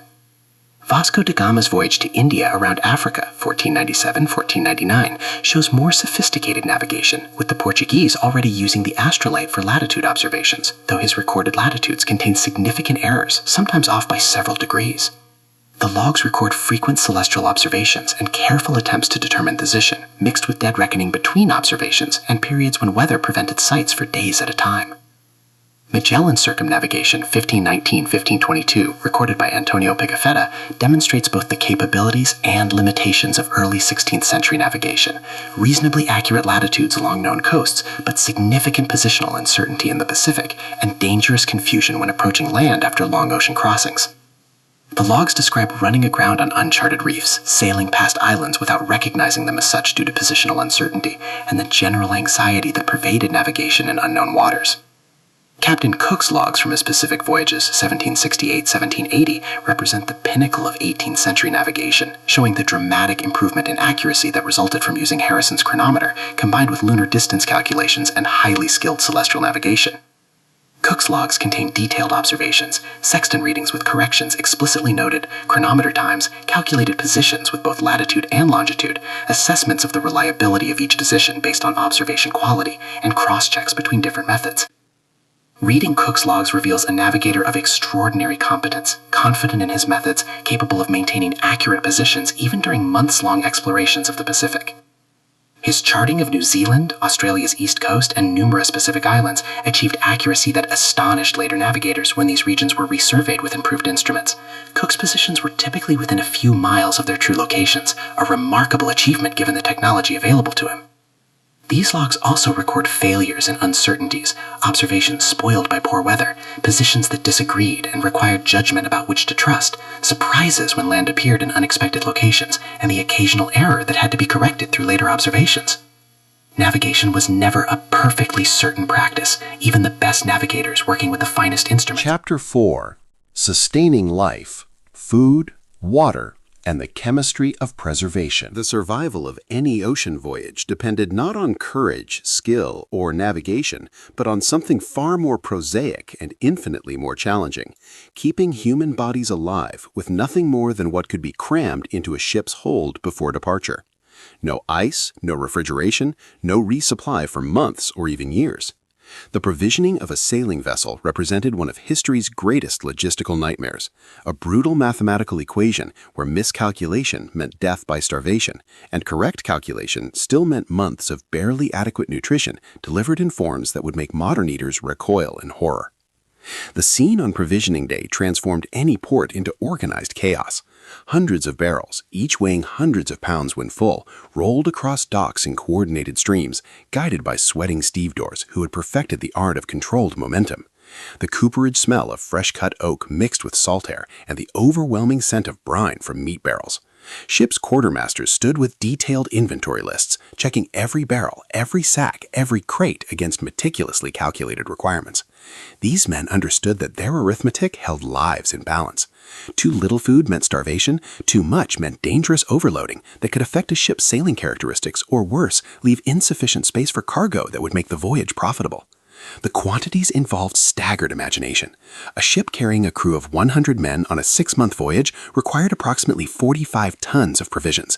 This meant roughly 18,000 pounds of ship's biscuit, 9,000 pounds of salt beef, 9,000 pounds of salt pork, 3,000 pounds of dried peas, 1,500 pounds of oatmeal, 900 pounds of cheese, 600 pounds of butter, and varying quantities of salt, sugar, and whatever else could be afforded or obtained. Water presented an even greater challenge. Each man required at least a gallon daily for drinking alone, meaning 6 months required 18,000 gallons, weighing over 75 tons. These numbers transformed provisioning from mere shopping into engineering, requiring precise calculation of weight distribution, barrel arrangement for accessibility, and rotation schedules to use oldest provisions first. At the foundation of maritime diet stood hardtack, known variously as ship's biscuit, sea biscuit, or pilot bread. These were not the crackers modern minds might imagine, but substantial slabs of baked flour and water, typically 4 inches square and half an inch thick, weighing roughly 2 ounces each. Their preparation involved mixing flour with just enough water to form dough, then baking at relatively low temperatures for extended periods to dry out every possible molecule of moisture. The result was a product of extreme dryness, harder than wood when fresh, capable of lasting years without spoiling. The chemistry was brutally simple. Bacteria, mold, and yeast require moisture to survive and reproduce. Remove water completely and microbial life becomes impossible. Hardtack represented the practical application of this principle, transforming perishable grain into an almost eternal food source. Almost eternal, but not immune to all threats. Weevils, those tiny beetles whose larvae infested flour and grain, could survive even hardtack's extreme desiccation. Within months at sea, ship's biscuit became riddled with these insects and their larvae. Sailors developed a practice ritual before eating, holding the biscuit up to lamplight, tapping it sharply against the table edge to dislodge the visible weevils, then consuming what remained. Some men preferred eating in darkness to avoid seeing exactly what they consumed. Others adopted a philosophical attitude, noting that weevils added protein to an otherwise nutritionally empty food. The infestation became so universal that perfectly weevil-free hardtack would have seemed suspicious, possibly indicating such extreme age or chemical treatment that even insects refused it. The texture of hardtack presented its own challenge. When relatively fresh, within the first year, the biscuits could be bitten by men with good teeth, though the effort risked broken teeth and was compared to chewing wood. As biscuits aged and underwent repeated cycles of humidity absorption and drying in a ship's variable conditions, they became harder still, genuinely impossible to bite. Sailors developed numerous strategies for rendering hardtack edible. The simplest involved soaking it in water, coffee, or soup until it softened to something approaching chewable consistency. This process took considerable time, often half an hour or more, and transformed the biscuit into a swollen, gelatinous mass that bore little resemblance to bread. Another preparation method involved breaking the hardtack into small pieces using a marlinspike or belaying pin, then boiling these fragments with salt meat and dried peas to create a dish called lobscouse, a stew that represented the closest thing to appetizing food aboard ship. More elaborate preparations emerged from sailor creativity and desperation. Dandy funk involved crushing hardtack to coarse powder, mixing it with molasses when available, and baking the mixture into a primitive cake. Skilligalee required soaking hardtack in water, then frying the softened pieces in fat from salt pork. These variations provided psychological relief from monotony as much as nutritional benefit, offering the illusion of variety in a diet of crushing sameness. The ship's cook, working in his cramped and dangerous galley, became an artist of limitation, finding ways to transform the same 5 or 6 ingredients into dishes different enough to maintain crew morale. Salt meat, beef and pork preserved in brine formed the protein foundation of maritime diet. The preservation process began on shore, with slaughtered animals butchered into pieces small enough to pack efficiently, then landed in barrels with coarse salt. The salt concentration had to be precise. Too little meant spoilage, too much rendered the meat inedible even after treatment. Properly prepared salt meat could theoretically last years, and barrels from previous voyages were sometimes kept as emergency reserves. The chemistry relied on osmotic pressure, salt's ability to draw moisture from cells through their membranes. As water left meat tissue, bacterial cells simultaneously lost water, becoming desiccated and unable to function. The high salt concentration also created an environment where most bacteria simply could not survive, their cellular processes disrupted by the extreme ionic environment. The reality of salt meat bore little resemblance to any modern understanding of meat as phase. Munce and brine transformed flesh into something else entirely, hard, gray, fibrous material that required extensive processing before consumption. The standard preparation involved removing meat from the barrel, scraping off the surface salt crystals, then soaking the pieces in fresh water for 12 to 24 hours, changing the water multiple times. Even after this treatment, the wheat retained enough salt to be almost painful to eat, requiring consumption with unsalted hardtack or peas to achieve tolerability. When finally cooked, always boiled, never roasted, as ovens didn't exist aboard ships, the meat yields tough, stringy fibers that challenge even healthy teeth and provided minimal flavor beyond overwhelming saltiness. The quality of salt meat varies enormously depending on procurement circumstances. Meat packed by established suppliers following traditional methods could be reasonably good, relatively tender after proper preparation, recognizable to speed for pork. Meat obtained hastily from questionable sources or improperly preserved became truly horrific. Sailors told stories of opening barrels to find the meat had partially decomposed before salting, creating a putrid mass that retained shape but turned greenish and produced stomach-turning odors. Even worse were discoveries of adulteration, berries supposedly containing beef or pork that actually held horse meat, donkey, or in extreme cases of contractor fraud, meat from animals that had died of disease. Quartermasters learned to inspect provisions carefully at purchase, but unscrupulous suppliers developed elaborate deceptions, placing quality meat at barrel tops and bottoms with inferior material hidden in the middle. Dried peas and beans provided essential dietary variety and represented one of the few plant-based elements in maritime diet. Properly dried legumes could last years without spoilage, though like all ship provisions, they deteriorate over time. The advantage of peas over most vegetables was their density of nutrition. High in protein and calories, they provided substance that hardtack and salt meat lacked. Preparation was straightforward but time-consuming. Peas required extended soaking and prolonged boiling to achieve edibility. The result was a thick porridge-like substance that could be eaten as soup or combined with crumbled hardtack to create a more solid dish. Peas also entered into lobscouse and various stews, providing body and slight vegetable flavor to otherwise meat-dominated meals. Cheese aboard ships undrunk numerical comparaturation. Loaded as relatively normal cheese, hard varieties like Cheshire, Gloucester, and British ships, similar firm cheeses elsewhere, it aged in conditions far from ideal for cheese preservation. The ship's hold experienced temperature extremes, from tropical heat to near freezing cold, along with humidity variations and constant motion.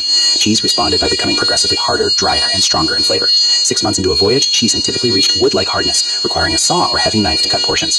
Sailors joked about using old cheese as buttons, blocks for tackle systems, or emergency patches for leaves. Despite becoming nearly inedible, cheese retained nutritional value and provided fat content absent from other provisions. Men learned to shave thin slices, allowing them to soften slightly in the mouth before attempting to chew, or to crumble cheese into hot coffee or soup, or it melted into something approaching edibility. Water presented perhaps the greatest preservation challenge. Unlike food, which could be transformed through drying or salting, water remained water, but water that rapidly became undrinkable. Stored in wooden casks, ships cultivated later detained in the moment of loading. The wooden barrels themselves imparted flavor, particularly if they had previously held other substances. Worse, any organic matter in the water, and all water contains some, with filtration as we know it non-existent, began decomposing.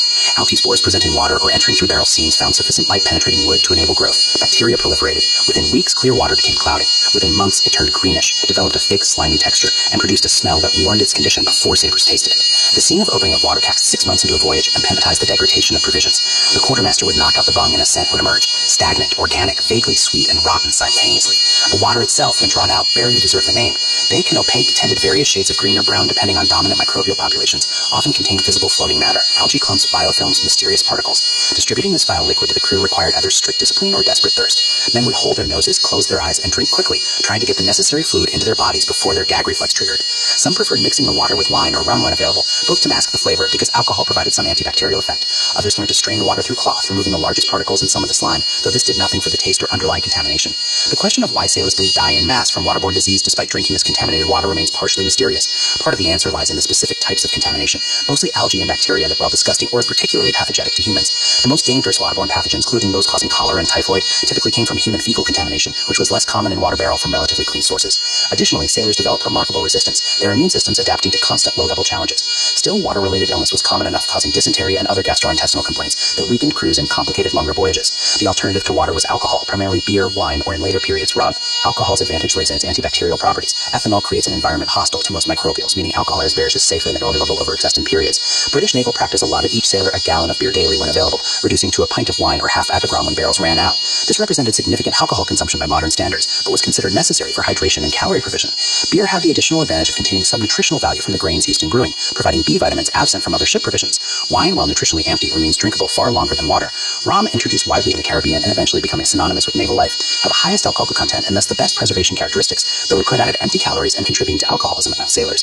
The daily routine of eating aboard ship followed rigid patterns dictated by watch schedules and cooking logistics. Most ships operated on a 2-meal system, breakfast in the morning and dinner in the afternoon, with no formal supper. Breakfast typically consisted of burgoo, a porridge made from oatmeal boiled with water, sometimes sweetened with molasses or mixed with scraps of meat.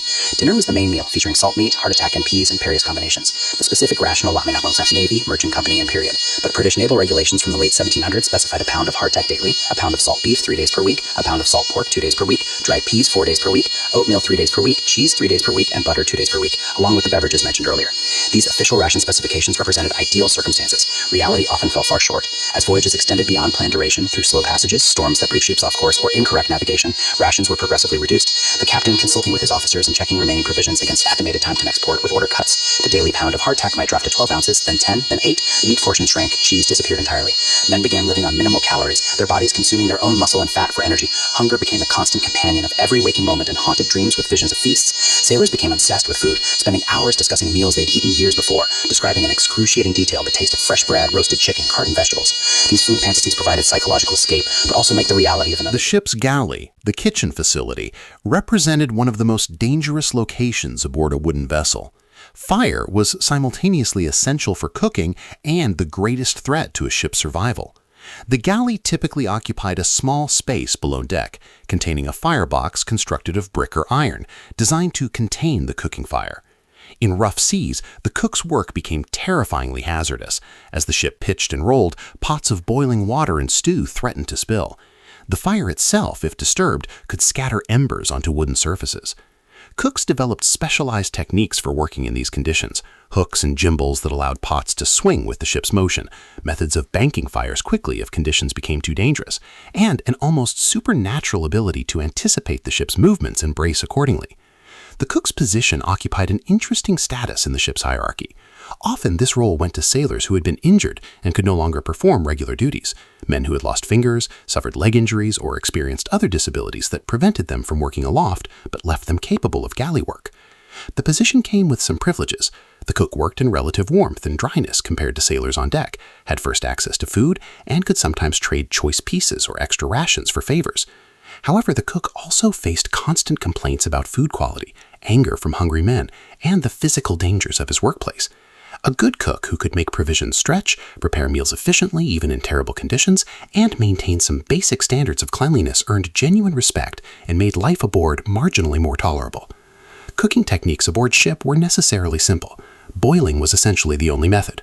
Roasting required ovens that didn't exist, and frying required fats that were scarce and expensive. The typical meal preparation involved throwing salt meat, hardtack pieces, and dried peas into a large pot with water, then boiling the mixture for hours until everything reached some approximation of edibility. The resulting stew, lobscouse or sea pie, or simply mess, represented maritime cuisine at its most basic. Seasoning was minimal, salt was omnipresent from the meat, and most ships carried no herbs or spices except perhaps pepper in officers' provisions. The monotony of flavor became as wearing as the monotony of ingredients. Month after month, the same tastes, the same textures, the same vague dissatisfaction after each meal that provided just enough calories to continue working, but never enough to feel truly satisfied. Innovations in maritime provisioning emerged gradually through the 18th and 19th centuries, as extended voyages of exploration pushed existing systems to breaking point. Captain James Cook's Pacific voyages in the 1770s introduced several experimental provisions that proved revolutionary. Portable soup, a concentrated broth reduced to solid cakes, provided both flavor and nutrition in stable form. Prepared by boiling meat scraps and bones for hours until the liquid reduced to gelatin, then drying this into hard cakes, portable soup could be reconstituted by dissolving in hot water. The result tasted better than anything else aboard ship and provided genuine nourishment. Cook also carried large quantities of sauerkraut, which his experience suggested prevented scurvy, though he didn't understand why. The fermented cabbage preserved in brine remained edible for extended periods and retained vitamin C that fresh cabbage would have lost. Getting sailors to eat sauerkraut presented challenges. The men viewed it with deep suspicion initially, but Cook solved this through psychological manipulation, serving it first to officers and making it seem a privilege rather than a mandate. The scurvy problem haunted maritime history from the first extended voyages. Scurvy emerged after approximately 6 weeks on a diet lacking fresh fruits and vegetables, beginning with fatigue and irritability, progressing to joint pain and bruising, then loose teeth, reopening of old wounds, and eventually death. The disease devastated crews, killing more sailors than storms, combat, or any other cause. For centuries, the cause remained mysterious. Various theories blamed bad air, laziness, psychological factors, or divine punishment. The actual cause of vitamin C deficiency would not be understood until the early 20th century, but empirical observation gradually revealed that citrus fruits prevented the disease. British naval surgeon James Lind conducted experiments in 1747, demonstrating that sailors given oranges and lemons recovered from scurvy, while those given other treatments did not.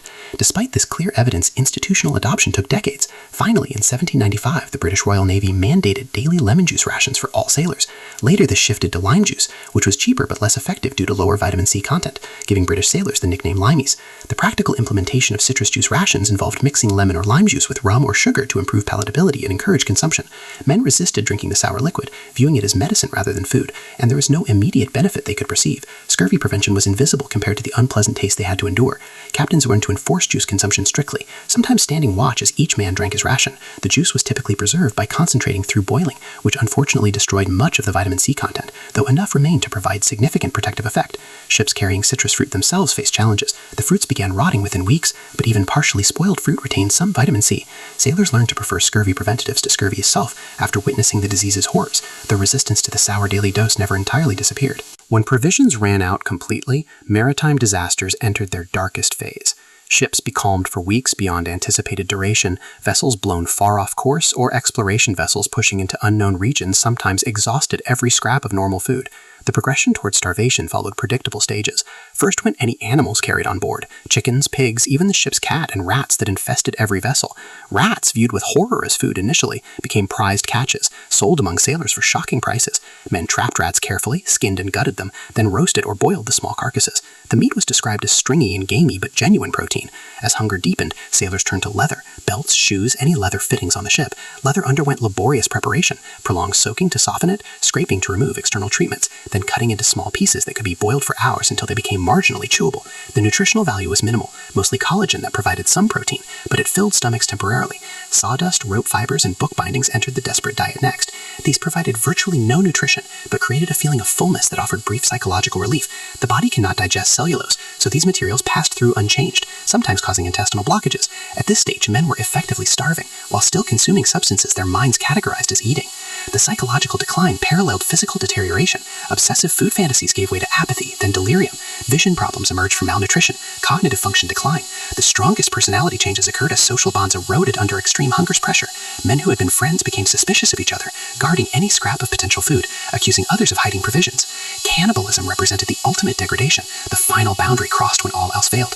Historical records document numerous cases where starving sailors, after members of the crew died from hunger or disease, consumed the bodies. Sometimes this followed semi-formal procedures, lots drawn to select victims for sacrifice, or agreements that bodies of the already dead could be used. Other times it emerged chaotically from individual desperation.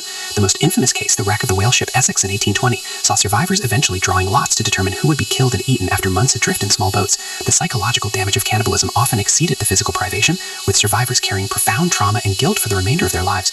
Maritime law and custom struggled with how to address such cases. Was it murder or survival? Were the survivors heroes for surviving impossible conditions or criminals for their actions? The chemistry and physiology of starvation followed brutal biological logic.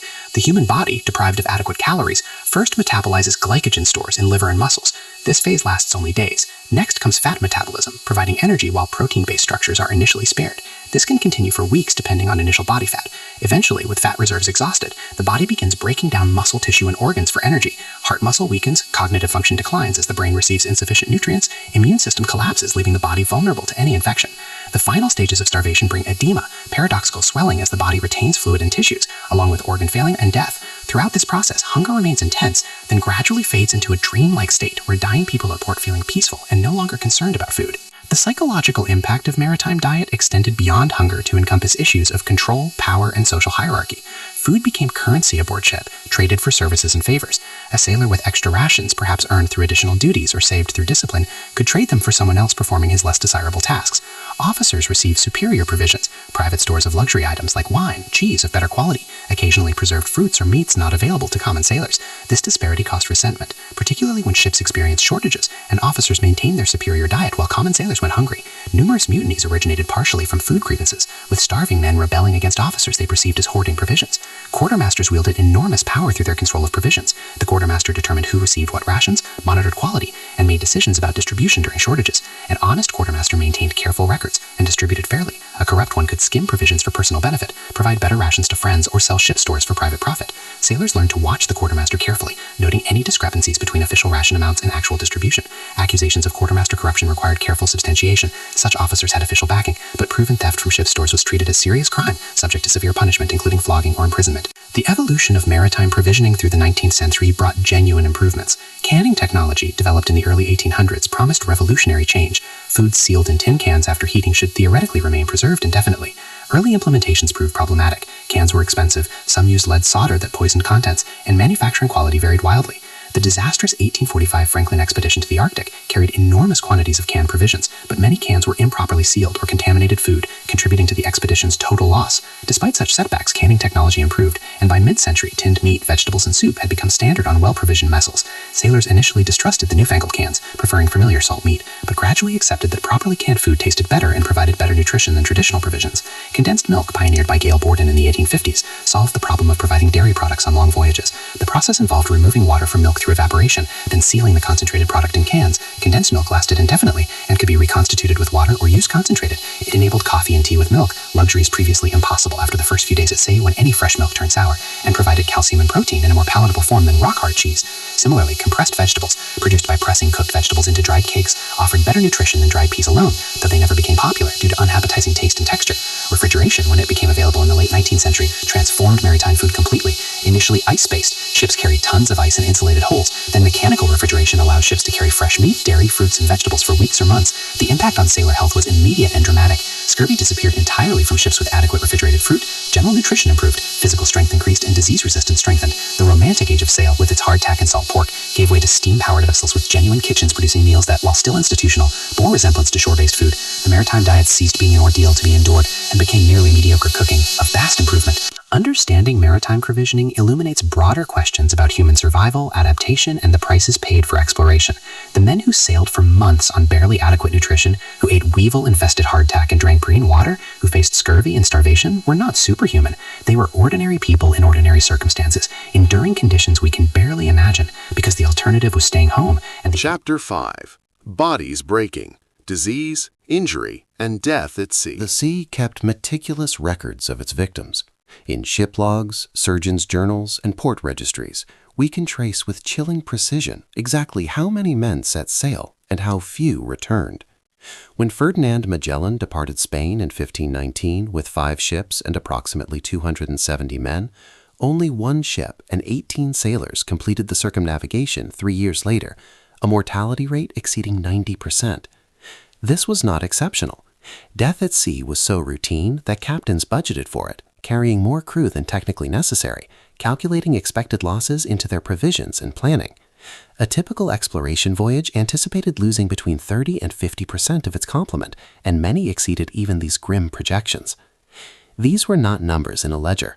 They were men who died in agony, far from home, buried without ceremony in an indifferent ocean that claimed them as readily as it filled a bucket.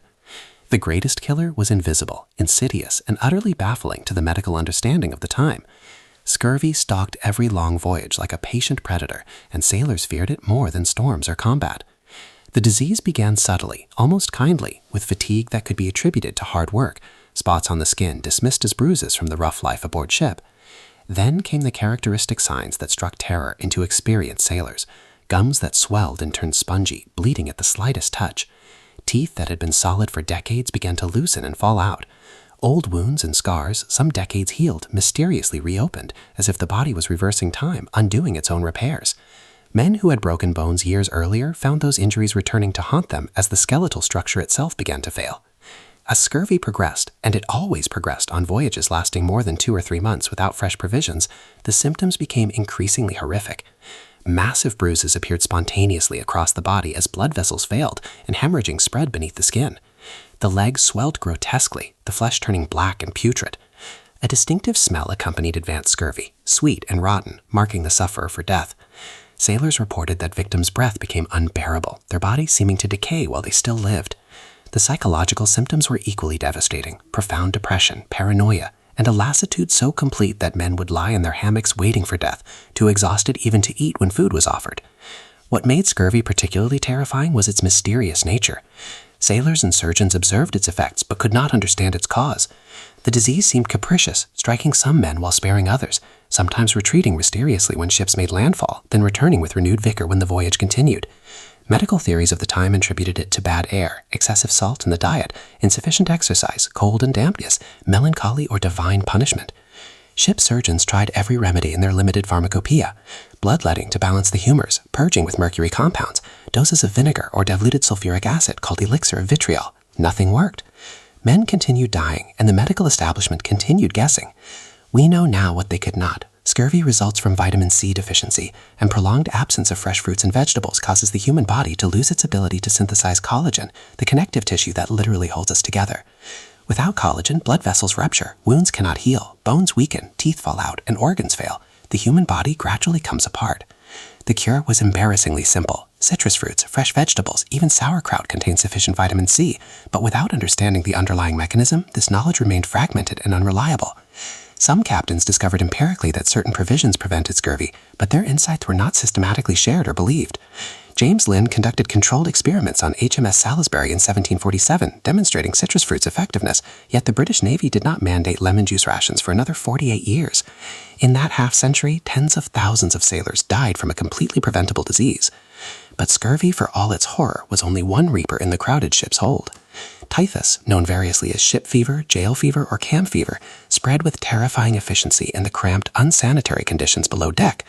The disease, actually caused by bacteria transmitted through body lice, though sailors knew nothing of bacteria or vectors, typically began with violent chills and high fever. A characteristic rash appeared on the torso, spreading to the extremities, turning the skin a dark mottled purple. Delirium followed, with victims thrashing in their hammocks, screaming incomprehensibly, pulling at invisible threats. The mortality rate approached 40%, and those who survived faced a long, weakening convalescence in conditions utterly unsuited for recovery. Typhus moved through ships like wildfire through dry timber. Once one man displayed symptoms, others inevitably followed. The cramped quarters, where men slept in hammocks hung so close that neighbors touched, made containment impossible. Sailors rarely changed clothes, washing infrequently if at all during long voyages. Lice thrived in the seams of filthy garments, moving easily from host to host. Ship surgeons attending the sick became vectors themselves, carrying the disease through the entire crew. Some ships lost so many men to typhus that the survivors could not properly sail the vessel. In 1759, the Royal Navy admitted losing more sailors to typhus than to enemy action across the preceding decade, a stunning acknowledgement of disease's military significance. Dysentery, the bloody flux as sailors called it, was another constant companion. Contaminated water, spoiled provisions, and the impossibility of basic hygiene created ideal conditions for bacterial and parasitic infections that caused severe, often fatal diarrhea.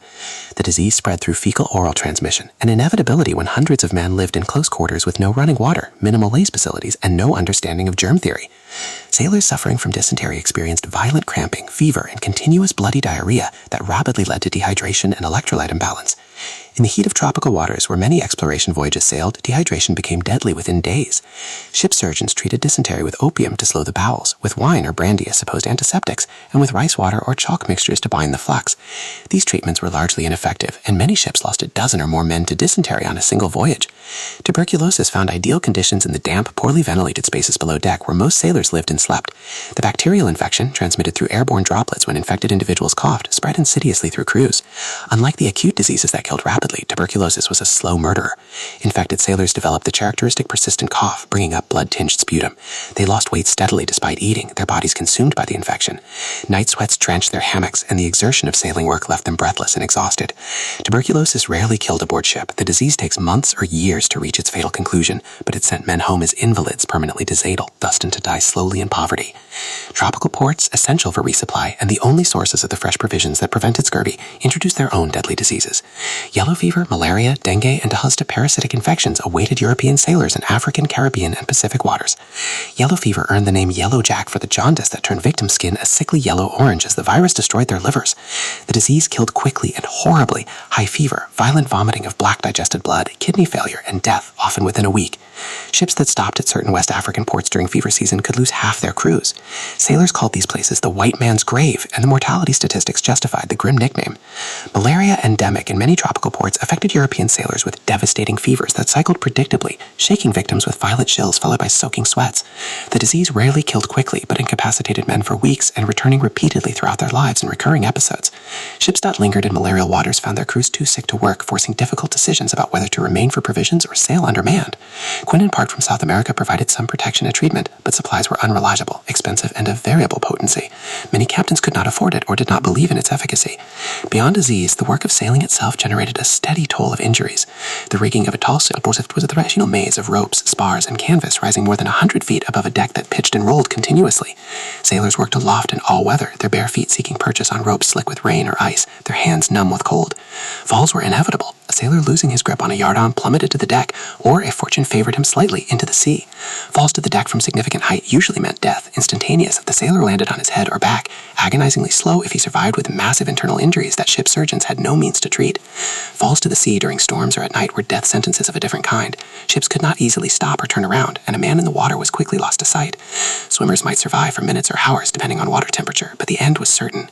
Shifting cargo crushed men with casual violence. Ships carried cargo stowed tightly below deck, barrels of provisions, crates of trade goods, water casks, cannon, and ballast stones.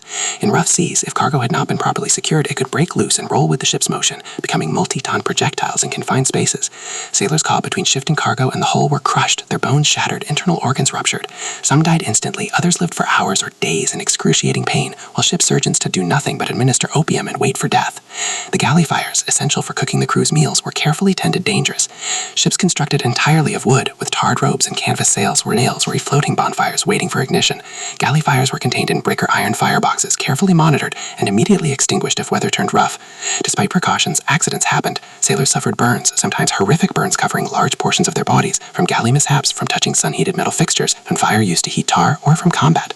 Ship surgeons treated burns with applications of oil, butter, or wax, treatments that actually worsened outcomes by sealing in heat and promoting infection. Burn victims suffered agonizing deaths from infection, dehydration, and shock. Hernias, common consequences of the constant heavy lifting required aboard ship, could become deadly. Sailors routinely hauled on ropes with enormous tension, lifted heavy cargo, and worked anchor capstans that required tremendous sustained effort. The physical strain caused hernias, protrusions of intestine through weakened abdominal walls. Most hernias were merely uncomfortable, managed with trusses that pushed the protruding tissue back into place. But sometimes the hernia became strangulated, the blood supply cut off, the trapped intestine dying. This was a surgical emergency requiring immediate intervention, yet ship surgeons were rarely trained in the complex procedure of hernia repair. Most strangulated hernias ended in agonizing death from peritonitis as the gangrenous intestine poisons the abdominal cavity. Ship surgeons occupied a peculiar position in the shipboard hierarchy and in medical practice generally. Many were not physicians at all, but barber surgeons, practitioners of a trade that combined hair cutting, bloodletting, tooth extraction, and crude surgery. Medical education for surgeons, even in major European cities, was largely apprenticeship-based rather than formally academic. Ship surgeons might have served apprenticeships with established surgeons or apothecaries, but many went to sea with minimal training, learning their craft through experience, which meant learning on dying patients. Their social status aboard ship was ambiguous. They were officers, entitled to somewhat better accommodations than common sailors, but they lacked the authority of the captain, lieutenants, or sailing master. They were essential yet marginalized, called upon in crisis, yet often ignored when advocating for preventive health measures. The medical tools available to ship surgeons were primitive on modern standards, but represented the state of contemporary practice. A surgeon's kit contained saws of various sizes for amputations, the most common surgical procedure at sea. Amputation was often necessary for confound fractures, where broken bone punched the skin, or for severe crush injuries. In the era before antibiotics, exposed bone and deep tissue injuries almost inevitably became infected, and infection usually became gangrenous, spreading up the limb in an agonizing Psychotic breaks, complete mental breakdowns resulting in incoherent behavior, hallucinations, and sometimes violence, presented different challenges. A violent madman in the confined space of a ship endangered everyone. Crews restrained psychotic sailors by chaining them or confining them to cells if available, or lashing them in their hammocks if not. Treatment ranged from neglect to crude attempts to shock the patient back to sanity through beatings, near drowning, or other trauma. These interventions were based on the theory that physical shock could restore disturbed humors to balance, but they were essentially torture, as ineffective as they were brutal. Most sailors who suffered complete psychotic breaks either died at sea or were discharged as invalids, spending the remainder of their lives in institutions or begging in the streets. Death aboard ship was common enough to require standardized procedures. When a sailor died, his body was prepared for burial at sea according to maritime tradition that varied little across navies and cultures. The body was sewn into a canvas shroud, usually the dead man's own hammock, with the final stitch traditionally passed through the corpse's nose to ensure he was truly dead and not merely unconscious. Heavy weights, typically cannonballs or scrap iron, were sewn into the shroud to ensure the body would sink. The shrouded corpse was placed on a plank at the ship's rail. The captain, or on larger vessels, the chaplain, read a brief service. The specific prayers depended on the ship's national origin and the deceased's religion, but the structure was consistent: acknowledgement of death, commendation of the soul to God, and recognition of the sea as the final resting place. As the final prayers ended, the plank was tilted, and the body slid into the ocean with a splash that was heard clearly in the silence following the service. Burial at sea was a practical necessity. Bodies could not be preserved in the days before refrigeration, but it carried profound emotional weight. Sailors died far from home, were buried without family present, in unmarked graves that moved with every current and tide. The sea gave no grave markers, no places for remembrance. Shipmates might remember a dead companion for weeks or months, but as the voyage continued and more men died, individual memories blurred into collective tragedy. Some sailors found comfort in religious beliefs that promised resurrection and reunion with loved ones. Others found the sea burial deeply disturbing, a final indignity that denied proper Christian burial in consecrated ground. Superstitious sailors believed that souls of men buried at sea wandered restlessly, unable to find peace, sometimes haunting the ships where they died. Different cultures approached death at sea with varying traditions. Spanish and Portuguese Catholic sailors received last rites when possible, with confession, communion, and anointing by a priest if one was aboard.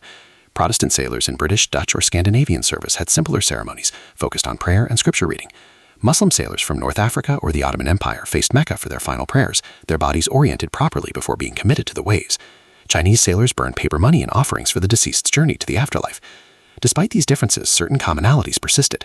The recognition that death at sea was different from death on land, the need for ceremony to mark the passing and provide closure for survivors, and the acknowledgement that the ocean was both highway and cemetery for those who sailed upon it. The cumulative effect of disease, injury, and death shaped exploration voyages as surely as weather and navigation. Expeditions were abandoned when crews became too depleted to continue. Ships returned to port prematurely when disease outbreaks left too few healthy men to sail. Captains made agonizing decisions about whether to press forward toward their objectives or retreat to save the survivors. The discovery of sea routes, islands, and continents came at enormous human cost, paid primarily by common sailors whose names rarely appeared in historical accounts beyond ship muster rolls and death records. But gradual improvements in maritime medicine did emerge, driven by empirical observation and systematic experimentation. Captain James Cook's voyages in the 1770s demonstrated that scurvy could be largely prevented through dietary management. Cook enforced strict sanitation protocols, insisted on regular exercise for the crew, obtained fresh provisions at every opportunity, and required sailors to consume sauerkraut and wort of malt, both containing sufficient vitamin C. His first voyage lost only 3 men from disease across 3 years, an unprecedented achievement that proved long voyages need not be death sentences. Cook's methods were documented and gradually adopted more widely. By the early 19th century, the British Navy mandated lemon juice rations, virtually eliminating scurvy from naval vessels. This single intervention saved more sailors' lives than any previous medical advance. Improved ventilation in ships' quarters reduced typhus transmission by decreasing lice populations and improving air circulation. Naval architects began designing ships with better airflow, and regulations required more frequent airing of below-deck spaces. Fumigation with sulfur or vinegar, while not based on correct understanding of disease transmission, did reduce lice and rat populations. Better water storage methods and the use of distilled water reduced dysentery incidents. More systematic quarantine practices, isolating sick sailors from healthy ones, slowed disease transmission despite incomplete understanding of contagion mechanisms. Surgical practices improved slowly. Better instruments, more systematic training through apprenticeship, and increasingly through formal medical schools, and accumulation of surgical experience created a class of ship surgeons who were genuinely skilled practitioners. They remained hampered by lack of anesthesia and antisepsis, but their technical proficiency in procedures like amputation improved, reducing surgical time and thus blood loss and shock. Some surgeons began experimenting with better wound management, recognizing that certain practices reduced infection risk even if they did not understand why. The introduction of ether and chloroform anesthesia in the 1840s revolutionized surgery, allowing complex procedures impossible when patients writhed in agony. The acceptance of germ theory and antiseptic practices in the 1860s and beyond transformed surgical outcomes, making operations that had been death sentences into survivable procedures. Yet these improvements came slowly and unevenly. While some ships in the late 18th and early 19th centuries adopted better health practices, others continued older, deadly methods. Geographic and social inequalities meant that British or Dutch naval vessels might benefit from medical advances, while merchant ships, vessels of poorer nations, or whaling ships operated under conditions little changed from a century earlier. Commercial pressures to maximize cargo space and minimize costs led many ship owners to reject health improvements that required space, expense, or delay. Sailors on these vessels continued dying at rates that would have been preventable on better managed ships. The historical records, ship logs, surgeons' journals, admiralty reports, port records, and cemetery registries in port cities allow us to calculate mortality rates with precision. For the early age of exploration in the 16th and 17th centuries, overall mortality rates for long voyages typically range from 30 to 60%, with disease accounting for 80 to 90% of deaths. Combat, accidents, and drowning killed far fewer sailors than scurvy, typhus, and dysentery. By the late 18th century, mortality rates on well-managed naval vessels had decreased to perhaps 10 to 20% on long voyages, still appalling by modern standards, but a remarkable improvement. Poorly managed vessels continued experiencing 50% or higher mortality. By the mid-19th century, mortality rates on most naval and merchant vessels had dropped to single digits for disease deaths, though accidents still claimed lives. These statistics represent individual tragedies. Behind every percentage point were men who died slowly, painfully, far from home, often young men who had taken to sea seeking adventure or escaping poverty. They left widows and orphans, aged parents without support, communities diminished by their loss. The human cost of maritime exploration and trade was paid primarily by working-class sailors, whose labor enabled the global exchanges of goods, knowledge, and culture that characterized the age of sail. Their suffering and deaths were not incidental to exploration, but intrinsic to it, the price demanded by inadequate medical knowledge, harsh environmental conditions, and the fundamental danger of challenging the ocean in wooden ships. Contemporary accounts occasionally recorded sailors' own perspectives on disease and death. Letters home, when sailors were literate enough to write them, spoke of fear of fever, of watching shipmates die, of grim determination to survive, or fatalistic acceptance of likely death. Some expressed religious faith that provided comfort, others showed bitterness at their fate. A letter from John Williams, an able seaman aboard HMS Centurion during Anson's circumnavigation of 1740 to 1744, written from Tynan Island where the surviving crew was recovering from scurvy, captures both conditions and emotions. Sir, I write knowing not if these letters will find their way to England, nor indeed if I shall myself return. We have buried more than 200 men these past months, most from scurvy which rots the body while leaving the mind clear to observe its own decay. I have lost 4 teeth and can scarce climb the shrouds, though I am among the healthiest remaining. We found this island 2 weeks past, with oranges and coconuts and greens growing wild, and already the deceased retreats, men who could not stand and now walk. But we have buried so many, sir, and the sea keeps them all. Your obedient servant, J. Williams. Williams survived the voyage, one of the few, returning to England in 1744 aboard a ship that had departed with 961 men and returned with 188. Ship surgeons sometimes wrote with remarkable candor about their own limitations and the futility of their treatments. Surgeon John Woodall, in his 1617 text, The Surgeon's Mate, intended as a manual for ship surgeons, acknowledged, "The scurvy is a disease so common at sea that I have seen whole ship's companies afflicted therewith, and many have died most miserably. I have tried many remedies which learned men recommend, yet I confess I find none safe to reach land and obtain fresh victuals." Such honesty was rare in an era when medical practitioners typically claimed greater expertise than they possessed, but he reflected the hard-won experience of watching men die despite all interventions. The psychological impact of constant exposure to death and suffering affected not only patients but caregivers and witnesses. Ship surgeons working in impossible conditions with inadequate tools and knowledge often became alcoholics or suffered what we would now recognize as depression or post-traumatic stress. Captains wrote in their private journals of anguish at losing so many men, of guilt at decisions that led to disaster, of nightmares about dead sailors. Ordinary crew members developed emotional numbing, a protective dissociation that allowed them to continue functioning when shipmates died around them. Some became deeply religious, seeing every survival as divine providence. Others became fatalistic or recklessly nihilistic. The smell of sick ships is mentioned in numerous accounts, a pervasive stench that combined inhumane vomit, the sweet rotten smell of gangrenous flesh, the acrid smell of fevered sweat, and the underlying perpetual smell of bilge water and mildew. The smell clung to everything and everyone, impossible to escape in the enclosed space of a ship. Sailors became inactuate, but officers boarding from other vessels or visitors meeting sailors at port commented on the overwhelming odor. The smell itself became a marker of disease-ridden ships, prompting port authorities to impose quarantine or refuse entry entirely. Quarantine practices evolved as authorities recognized that ships could bring deadly diseases to port populations. By the 17th century, Mediterranean ports routinely required ships arriving from plague-endemic regions to anchor offshore for 40 days, parenta giorni in Italian, source of the word quarantine, before passengers or crew could land. Yellow fever outbreaks in Caribbean and North American ports led to similar quarantine requirements. These measures protected port populations, but created agonizing situations where sick sailors aboard quarantine ships could see shore, could see help and healing within reach, yet were forbidden to land. Some ships serving quarantine lost additional men to disease while waiting for clearance to dock. The evolution of maritime medical practice paralleled and sometimes drove broader medical advances. The concentrated experience of ship surgeons dealing with high volumes of trauma and disease generated practical knowledge. Some surgical techniques were refined at sea before being adopted on land. The empirical observations that led to scurvy prevention preceded and contributed to the eventual discovery of vitamins. The germ theory of disease gained support from observations of disease transmission patterns aboard ships. Maritime medicine, born of desperate necessity, contributed substantially to medical privilege generally. In the sick bays of exploration voyages, we witness humanity at extremes, suffering that pushed men to the limits of endurance, courage in facing death far from home, compassion from caregivers working to help despite inadequate tools, and the resilience of survivors who continued despite trauma. These stories are not pleasant, not comfortable to contemplate, but they are essential to understanding the true cost of maritime exploration. The maps drawn, trade routes established, and scientific knowledge gained came at this price. Recognizing this cost does not diminish the achievements, but contextualizes them, honoring the sacrifice of thousands of ordinary men whose names rarely appeared in historical accounts, beyond ship muster rolls and death records. But gradual improvements in maritime accident did emerge, driven by empirical observation and systematic experimentation. Captain James Cook's voyages in the 1770s demonstrated that scurvy could be largely prevented through dietary management. Cook enforced strict sanitation protocols, insisted on regular exercise for the crew, obtained fresh provisions at every opportunity, and required sailors to consume sauerkraut and wort of malt, both containing sufficient vitamin C. His first voyage lost only 3 men from disease across 3 years, and Chapter 6. Discipline and Defiance. Justice, Punishment, and Mutiny. The crack of the cat of nine tails against bare flesh was a sound every sailor knew and dreaded. It echoed across the deck with a sickening finality, a reminder that the ship was not merely a vessel, but a floating society with its own brutal laws, swift justice, and terrible consequences for those who transgressed. In the confined world of the sailing ship, thousands of miles from any shore, order was not simply preferable, it was absolutely essential for survival. Without discipline, a ship could descend into chaos within days. Without the threat of punishment, officers could not command. And yet, push discipline too far, make punishment too cruel or arbitrary, and the powder keg of resentment might explode into open mutiny, the most dreaded word in any captain's vocabulary. Before a sailor ever set foot on a ship's deck as a working member of the crew, he encountered the first instrument of maritime order, the ship's articles. These documents, sometimes called the ship's laws or articles of agreement, constituted a binding contract between the sailor and the ship's owner or captain, though the balance of power in this contract was heavily weighted toward those in command. The articles detailed the voyage's destination and estimated duration, the sailor's wage or share of profits, the rations he could expect, and most importantly for our purposes, the offenses that would bring punishment and the nature of that punishment. For literate sailors, reading the articles was a moment of calculation, weighing the promised pay against the stated hazards, considering the captain's reputation, evaluating whether the terms were fair by the standards of the time. For illiterate sailors, which comprised a substantial portion of many crews, the articles were read aloud, often in the intimidating presence of the captain and officers, with the sailor then making his mark, usually an X, in lieu of a signature.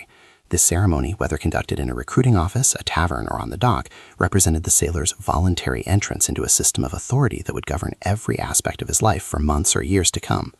The articles typically categorized offenses into 3 broad types: minor infractions, serious offenses, and capital crimes. Minor infractions included such violations as slovenly work, mild insubordination, grumbling or backtalk that did not constitute direct refusal to obey orders, petty theft from fellow sailors, or being late to one's watch. The punishments for these offenses varied, but rarely involved corporal punishment. Instead, a sailor might be assigned extra duties, cleaning the heads or toilets, or scrubbing decks during what would otherwise be his precious hours of rest. He might have his grog ration reduced or eliminated for a period, a punishment that stung more than modern readers might imagine, as that daily ration represented one of the few pleasures in a sailor's harsh existence. He might be confined to quarters when in port, watching bitterly as his shipmates went ashore for liberty. For repeat offenders of minor violations, the punishments escalated, and what began as extra work detail might progress to more severe consequences. Serious offenses brought serious punishments. These violations included direct disobedience of orders, fighting with fellow crew members, drunkenness while on duty, theft from the ship's stores, desertion followed by capture, or disrespect toward officers. For these crimes, the primary punishment was flogging, that quintessentially nautical form of corporal punishment that has become synonymous with maritime cruelty in the popular imagination. Yet flogging existed on a spectrum. A dozen lashes was considered relatively lenient, reserved for lesser serious offenses or first-time offenders. 24 lashes was standard for most serious violations. 3 dozen or more represented severe punishment that would leave permanent scarring and could, if administered with particular brutality, kill a man. Capital crimes, those offenses deemed so severe that death might be the punishment, including mutiny or inciting mutiny, murder, striking an officer, repeated desertion, and sometimes, depending on the specific articles in the captain's interpretation, sodomy.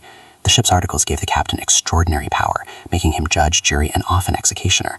While naval regulations and maritime law in theory required court-martials for capital offenses, the reality was that at sea, months from any port with proper legal authorities, the captain's word was law. Many articles included the phrase, "or such punishment as the captain shall deem fit," giving virtually unlimited discretion to the man in command. The instrument of naval flogging was the cat of nine tails, a whip whose very name inspired fear. The cat consisted of a rope handle approximately 2 feet long, from which extended 9 separate lengths of cord, each about 2.5 feet in length. These cords were not smooth, they were knotted at intervals, and sometimes the knots were waxed to make them harder. When wielded by a strong man, typically the boatswain or boatswain's mate, specialist in this grim duty, the cat's 9 knotted tails would spread out during the swing and then bite into the victim's flesh in 9 separate lines of tearing pain. The knotted cords did not simply bruise or welt, they tore the skin, shredded the muscle beneath, and left permanent scars. Sailors who had received multiple floggings bore backs that looked like geographical maps of suffering, cross-hatched with a white scar tissue that would never fully heal. The ritual of flogging was as important as the punishment itself. This was not a private affair conducted in some dark corner of the ship. It was public theater, a spectacle designed to impress upon every member of the crew the consequences of transgression.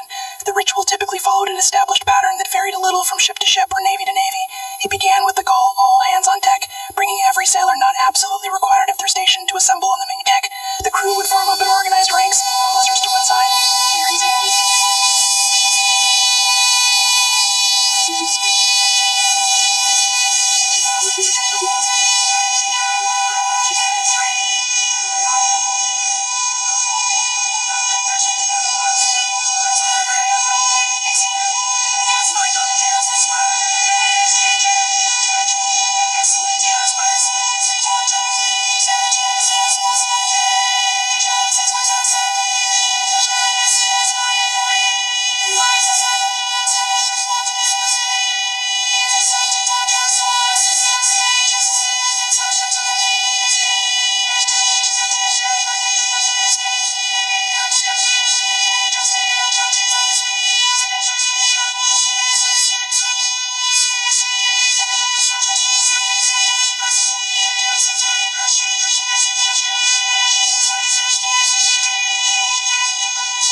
Desertion was perhaps the most common form of individual resistance. When a ship came into port, whether for provisioning, repairs, or the end of a voyage, sailors would vanish. They would slip away during shore leave and never return. They would hide in the port city until their ship departed. They would sign on to other vessels using false names. The rates of desertion were astonishing by modern standards. Some merchant ships lost 30 or 40% of their crew to desertion at each port. Naval vessels faced similar hemorrhage, despite the severe penalties for desertion and the efforts of press gangs to recapture deserters. Sailors deserted because the alternative, continuing aboard their current ship, seemed worse than any consequences they might face if caught. They deserted brutal captains, ships that were clearly unseaworthy, voyages that had already gone on far longer than promised. Desertion was voting with one's feet, a simple declaration that the contract had been broken and the sailor no longer considered himself bound by it. The isolation and stress of long voyages created psychological conditions that exacerbated tensions between officers and crew. Paranoia flourished in the confined world of a ship. Captains, aware that they were vastly outnumbered by men they commanded through authority rather than affection, became suspicious of conspiracies. Any gathering of sailors in quiet conversation might be a mutiny being planned. Any look of resentment might signal rebellion. Any reduction in efficiency might indicate a coordinated slowdown. Some captains dealt with this paranoia through increased vigilance, employing informants among the crew, eavesdropping on conversations, watching for signs of trouble. Others responded with preemptive harshness, flogging at the first hint of disrespect, making examples of sailors pour encourager les autres, to encourage the others toward obedience through fear. Crews, in turn, developed their own paranoia about tyrannical captains.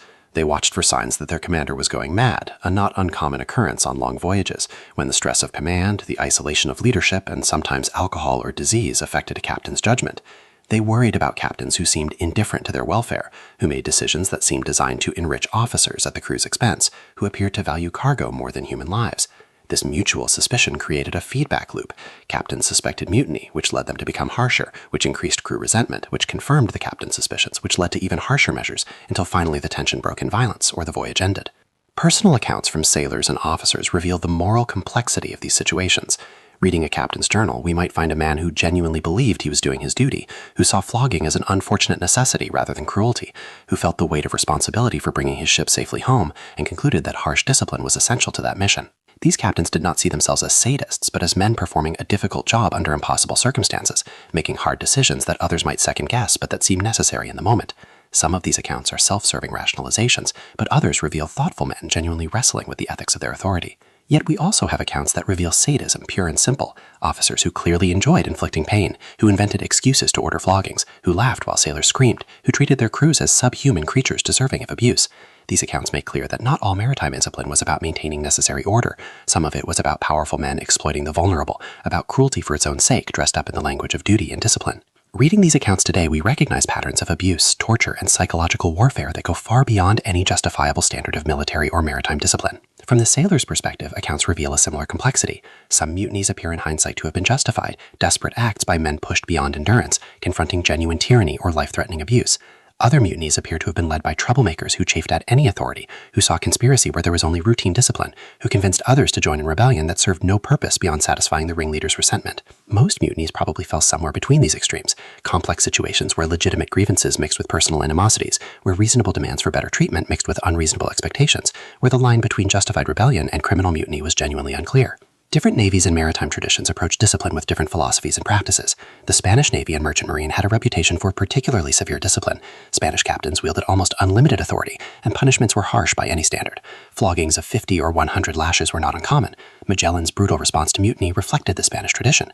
Yet this severity did not necessarily produce better order. Spanish ships and fleets experienced frequent mutinies throughout the Age of Sail, suggesting that terror alone was not an effective management strategy. The psychological damage inflicted by such brutal discipline may have outweighed whatever deterrent effect it achieved. The British Royal Navy, particularly in its 18th and 19th century heyday, institutionalized discipline through detailed regulations and court-martial procedures.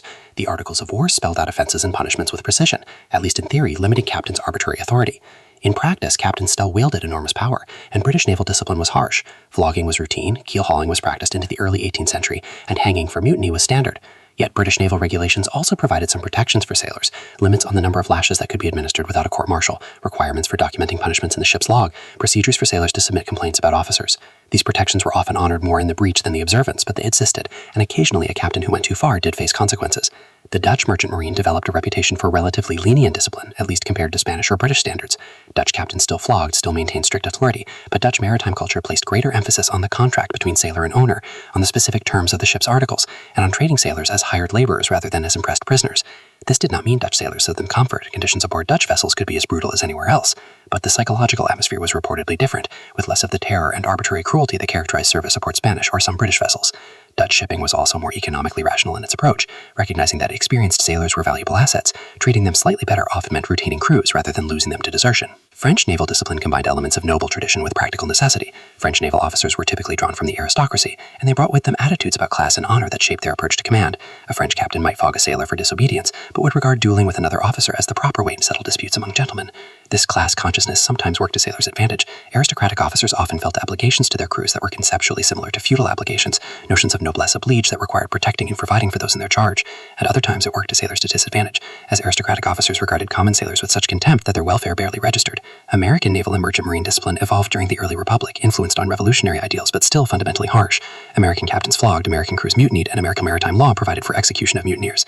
Yet there was often rhetoric about American ships being different from British ones, about American sailors being free men rather than impressed slaves, about the United States Navy representing republican virtue rather than monarchical tyranny.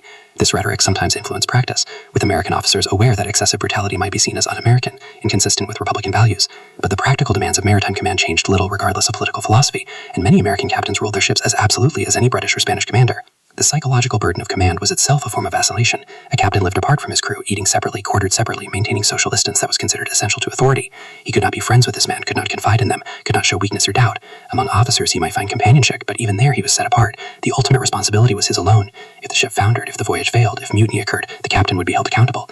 This isolation, combined with the stress of navigation, weather, maintaining discipline, managing provisions, and dealing with owners' expectations took a psychological toll. Some captains thrived despite it, but others cracked under the pressure, becoming paranoid, tyrannical, or mentally ill. Captains' private journals, when they survive, often reveal this burden. A captain would write late at night in his cabin, alone, recording not just the day's events, but his private anxieties. He suspected the first mate of plotting against him. Was this paranoia or reasonable vigilance? The crew seemed sullen. Was mutiny brewing, or was he imagining hostility? He had flogged a man today for theft. Was the punishment just or too harsh? These private reflections show men grappling with the enormous power they wielded, aware that their decisions could mean life or death, order or chaos, successful voyage or disaster. Some journal entries reveal moral reflection and doubt. Others reveal men who seemed convinced of their own righteousness, who never questioned their decisions, who saw any challenge to their authority as intolerable insubordination. The moment of mutiny itself, when it came, was typically both sudden and the result of long build-up. The tension would accumulate over weeks or months, grievances multiplying, resentments festering, whispered conversations in the forecastle during night watches. A group of sailors, often led by one or two strong personalities, would begin to seriously discuss rebellion. At first the talk was hypothetical, a form of venting. Someone should do something about that bastard. Then it became more concrete. What if we refuse to work until he treats us better? Then it crossed into actual planning. When we make port, we should seize the ship. Finally, a moment would arrive, perhaps a particularly outrageous punishment, perhaps simply an opportunity when the captain and loyal officers were vulnerable, and the mutineers would act. That moment was terrifying for everyone involved. Mutineers has no real possibility of death. If they failed, they would be hanged. If they succeeded, they might still face eventual capture and execution. Officers and loyal crew face violence and possible death, along with the shock of seeing established authority suddenly collapse. The confrontation often occurred on the quarterdeck, the captain's traditional domain. The mutineers would arm themselves, usually with whatever weapons they could find, belaying pins, knives, perhaps firearms if they could access the arms locker. They would confront the captain and demand surrender of the ship. Sometimes this confrontation is bloodless. The captain, seeing himself outnumbered, would yield. Other times it erupted into violence, with officers attempting to fight back, loyalists joining them, and the deck became a battlefield. The aftermath of a successful mutiny left the mutineers with a ship, but an uncertain future. What now? Some mutinies were essentially temporary strikes. The crew seized control, demanded better conditions or other leadership, and once their demands were met or compromises reached, they returned the ship to its officers. These were the mutinies least likely to result in executions, as they could be phrased to justify protest rather than criminal rebellion. Other mutinies were complete overthrows. The captain and loyal officers were put in a boat and set adrift or killed, and the mutineers took full control. These mutineers then faced the challenge of sailing and navigating the ships themselves, often with limited expertise. They had to decide on a destination, return to home port where they would certainly face arrest, flee to some remote location where they might hide, turn pirate, and embrace their outlaw status. These decisions often led to divisions among the mutineers themselves, sometimes resulting in further violence as different factions fought for control. Keel hauling, though it became rare in the 18th century, deserves mention as perhaps the most horrific of maritime punishments. This practice involves tying ropes to a sailor's arms and legs, throwing him forward on one side of the ship, and dragging him under the keel to the other side. If the ship was moving, the water pressure and the time underwater could drown the victim. Even if the ship was stationary, the sailor would be scraped across the barnacle-covered hull, which would tear his flesh like thousands of small ties. Survivors of keel hauling bore terrible scars and often developed infections from the filthy barnacle cuts. The punishment was so brutal that it was eventually banned by most European navies, but it persisted longer in submerged marines and in distant waters where regulations were loosely enforced. Another grim punishment was flogging around the fleet, practiced in the British Royal Navy for the most serious offenses short of execution. The condemned sailor would be rowed from ship to ship in the harbor or anchorage. At each ship he would receive a portion of his total sentence, perhaps a dozen lashes at each dozen ships, adding up to 144 lashes total. The victim would arrive at each new ship with his back already torn and bleeding, and the fresh lashes would tear into already traumatized flesh. The practice served to politicize the punishment across the entire fleet, ensuring that every sailor at every ship grieved the consequence of serious transgression. Few men survived flocking around the fleet with their help intact. Many died from infection or shock in the days following. Running the gauntlet was another collective punishment, though less common at sea than in armies. The offender would be forced to walk or run between two rows of crew members, each of whom would strike him with a rope or other implement as he passed. This distributed the punishment across many hands, theoretically making no single person responsible for severe injury, while still inflicting considerable pain and humiliation. The practice was more symbolic than genuinely damaging compared to flogging, but the psychological aspect, being beaten by one's own shipmates, added an element of denigration that pure corporal punishment lacked. Confinement in irons was a common punishment for sailors awaiting formal punishment or trial. A man might be shackled in irons for days or weeks, lying in filthy bilgewater, unable to stand or move freely, fed minimal rations. This punishment was typically not an end in itself, but a way for restraining someone until proper punishment could be administered, or until the ship reached port where a court-martial could be convened. Yet confinement in the conditions of a ship's hull could be devastating to health, leading to infections, fevers, malnutrition, and psychological breakdown. The ship's articles sometimes included creatives beyond the standard catalog of flying in confinement and death. Chapter 7. The Vast Monotony, Psychological Endurance, and Mental Survival. The last sight of land disappeared over the horizon on the third day out from port. The final brown smudge of coastal hills dissolving into the endless blue like a memory fading into dream. For many sailors, especially those making their first extended voyage, this moment arrived with unexpected emotional weight. The Portuguese sailor Antonio Rodrigues, departing Lisbon aboard the caravel São Gabriel bound for India in 1497, recorded the sensation in his journal with surprising honesty for an era when men rarely acknowledged such vulnerabilities. "When the coast of our beloved Portugal vanished into the mist," he wrote in careful script by candlelight below deck, "I felt a coldness enter my chest that had nothing to do with the ocean wind. I looked at the faces of my companions and saw my own fear reflected there. We were now alone with God and the sea, and the distance between ourselves and everything we had ever known grew with each moment." This disorientation, this sudden confrontation with genuine isolation, marked the psychological beginning of every long voyage. The ship became not just transportation, but an entire world, the only world, floating in liquid emptiness. The ocean stretched in every direction, without variation, without landmark, without end. Days would pass, then weeks, then months, and still there would be only water. The human mind, evolved for landscapes with horizon-breaking features and daily environmental variety, struggled against this sensory monotony. Sailors developed their own psychological strategies for survival, some healthy and some destructive, but all necessary for maintaining sanity in circumstances that tested the limits of human mental endurance. The vast monotony of oceanic crossing became, in many ways, as dangerous as any storm, claiming minds, if not always bodies, leaving invisible scars that some sailors would carry for the remainder of their lives. This chapter explores that psychological battlefield, the internal struggles that received far less historical attention than battles with weather or enemy ships, but which were equally central to the experience of age-of-sail maritime life. through personal journals, letters written but never sent, official log entries that occasionally broke their laconic style to reveal human emotion, and the observations of ship surgeons who served as de facto psychiatrists, we can reconstruct the mental landscape of those months at sea. What emerges is a portrait of human resilience and fragility, of minds pushed to their limits, and the strategies people developed to endure what must have seemed, especially in the early days of each voyage, like an eternity suspended between familiar shores. The first week at sea established patterns that would define the entire voyage, routines that provided psychological scaffolding against chaos. Experienced sailors knew this instinctively and enforced routines with almost religious fervor, understanding that structure was the primary defense against the mental dissolution that monotony could bring. The division of each day into watches created a temporal framework when natural time markers disappeared. 4 hours on, 4 hours off, 4 hours on again, as the English saying went, though actual watch systems varied by nationality and era. Spanish vessels typically divided the day into 7 watches of unequal length, honoring traditional Iberian timekeeping connected to Catholic prayer hours. Dutch merchant ships often used 3 watches of 4 hours each, cycling through the crew. English naval vessels developed the complex system of 5 watches, with the dog watches splitting the evening period to ensure the same men did not stand the same watch every day. Whatever the specific system, the psychological function remained constant. Time had to be marked, divided, made manageable. Without these divisions, days blended into a single endless present tense, a temporal fog as disorienting as any weather phenomena. The ship's bell punctuated these divisions, its clear tones cutting through the constant background noise of wind, waves, and working vessel. 8 bells mark the watch's end, the sound bringing relief to exhausted men and signaling others to rise from brief sleep. The French sailor Jean Dublé, whose memoirs of late 17th century maritime life provide unusual psychological insight, described the ship's bell as the voice of order in the chaos of the sea, the sound that reminded us we were still civilized men following human time rather than being swallowed by the timelessness of the ocean. Beyond the watches, other temporal markers fought against the blurring of days. Sunday inspections broke the weekly cycle, requiring sailors to present themselves and their possessions for the captain's review, to wear their best remaining clothes, to hear religious services read from the ship's Bible or Catholic missal. These ceremonies might seem merely bureaucratic, but their psychological function was profound. They announced that despite the empty horizons, despite the isolation, human society continued, human standards remained, civilization persisted even here in the middle of nowhere.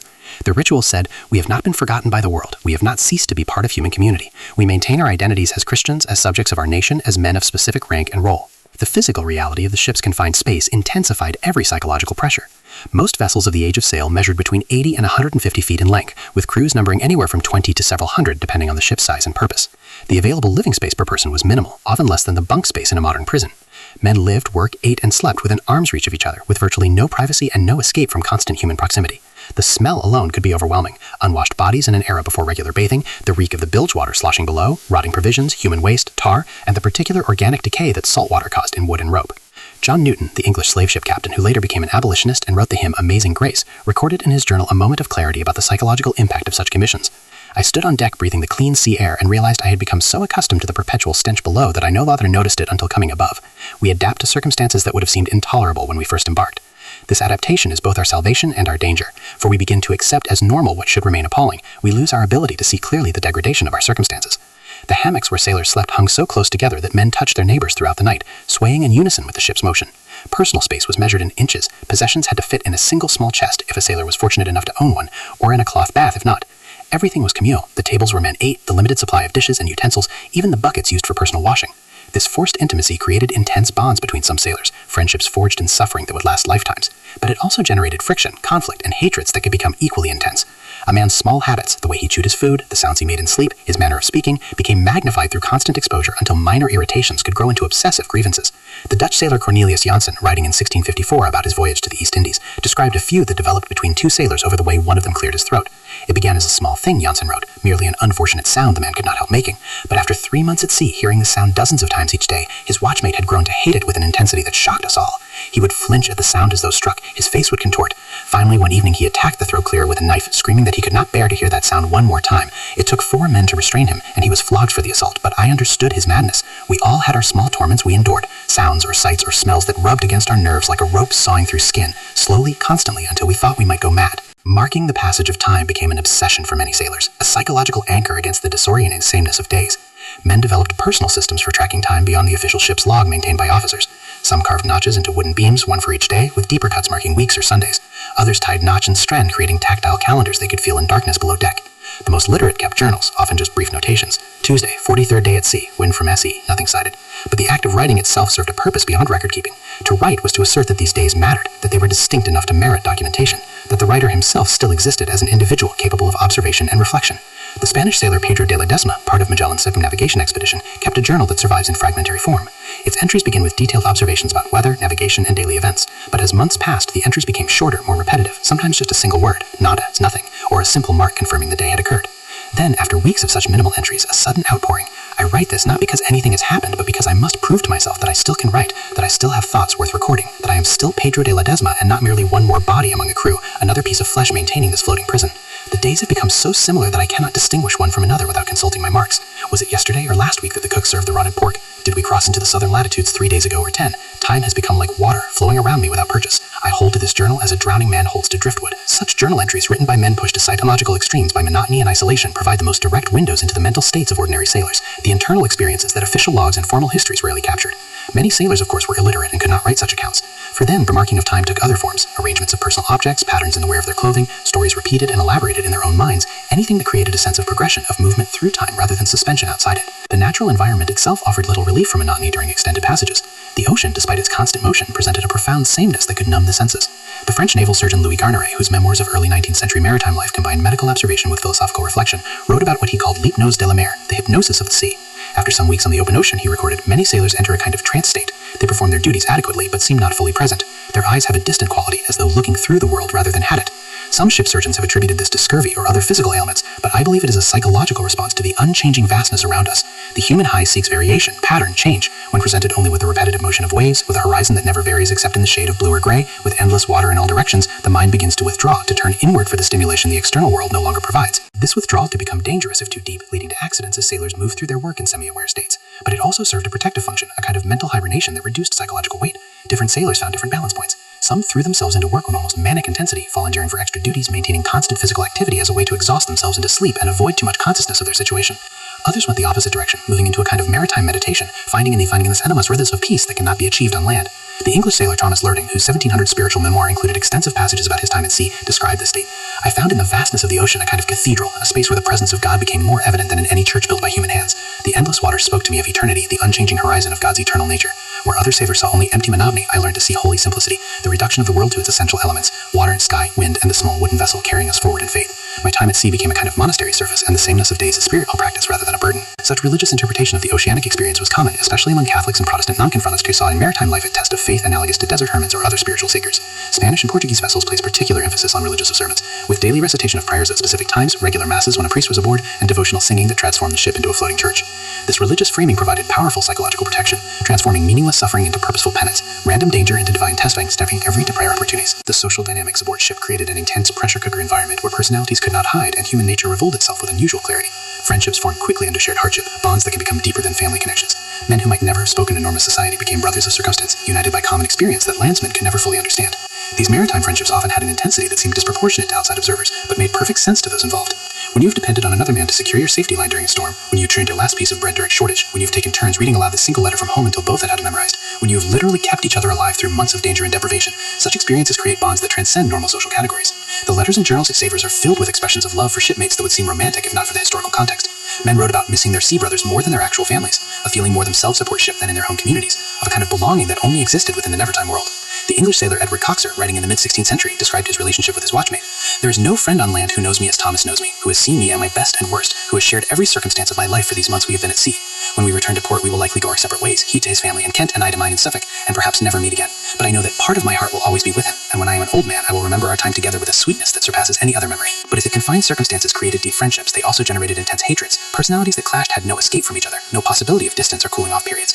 Conflicts that might have remained minor irritations on land could escalate into obsessive feuds. Sexual tension and release constituted another aspect of maritime life that historical sources often avoided, but which significantly impacted psychological well-being during extended voyages. On most naval and merchant vessels, the crew was exclusively male, creating enforced celibacy that lasted for months or sometimes years. Masturbation was the most common form of sexual release, though official policies on most ships condemned it as sinful or detrimental to health, reflecting broader cultural attitudes about male sexuality. The limited privacy below deck meant that sexual activity of any kind was difficult to conceal, leading to various informal arrangements. Some ships implicitly tolerated masturbation as long as it was done with discretion. Others punished it when discovered, adding sexual frustration to the list of deprivations sailors had to endure. The British Royal Navy surgeon William Turnbull, writing in the 1790s, argued against policies that punished masturbation. I have observed that men on extended voyages who have no outlet for their natural sexual urges become increasingly irritable, prone to violence, and subject to melancholic disorders. The official position that self-relief is medically harmful has no scientific basis. Indeed, I would argue the opposite, that forcing men to completely suppress their sexual nature for months at a time creates psychological harm that manifests in various ways. A sensible policy would tacitly allow such private relief while maintaining public decorum. Such views were progressive for the era and rarely influenced official policy, but they reflected growing awareness among some medical observers that psychological needs had to be addressed for crews to function effectively. Homosexual relationships, both romantic and purely sexual, existed aboard ship with varying degrees of acceptance depending on era, culture, and specific vessel command. Spanish and Portuguese ships tended to severely punish such behavior when discovered, reflecting both Catholic sexual morality and concern for maintaining clear hierarchical order. Dutch and English vessels showed more variation, with some captains harshly punishing discovered relationships, while others looked the other way unless behavior became disruptive. The forced intimacy and absence of women created conditions where such relationships could develop, and the intensity of maritime friendships sometimes crossed into physical expression. The social historian B.R. Berg created controversy in the 1980s with his argument that homosexual activity was widespread among Caribbean pirates and privateers, constituting a significant aspect of pirate culture. While his conclusions have been debated, the underlying point remains valid, that all male communities in isolated conditions develop their own sexual cultures that adapt to circumstances. The psychological importance of some form of sexual release, either solitary or partnered, was significant even when historical sources avoided explicit discussion.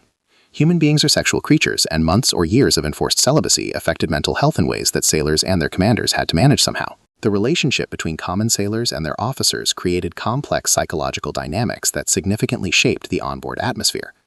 The hierarchical nature of maritime service was absolute. The captain's word was literally law, with power of life and death over his crew. Junior officers occupied intermediate positions, commanding sailors while themselves subject to the captain's authority.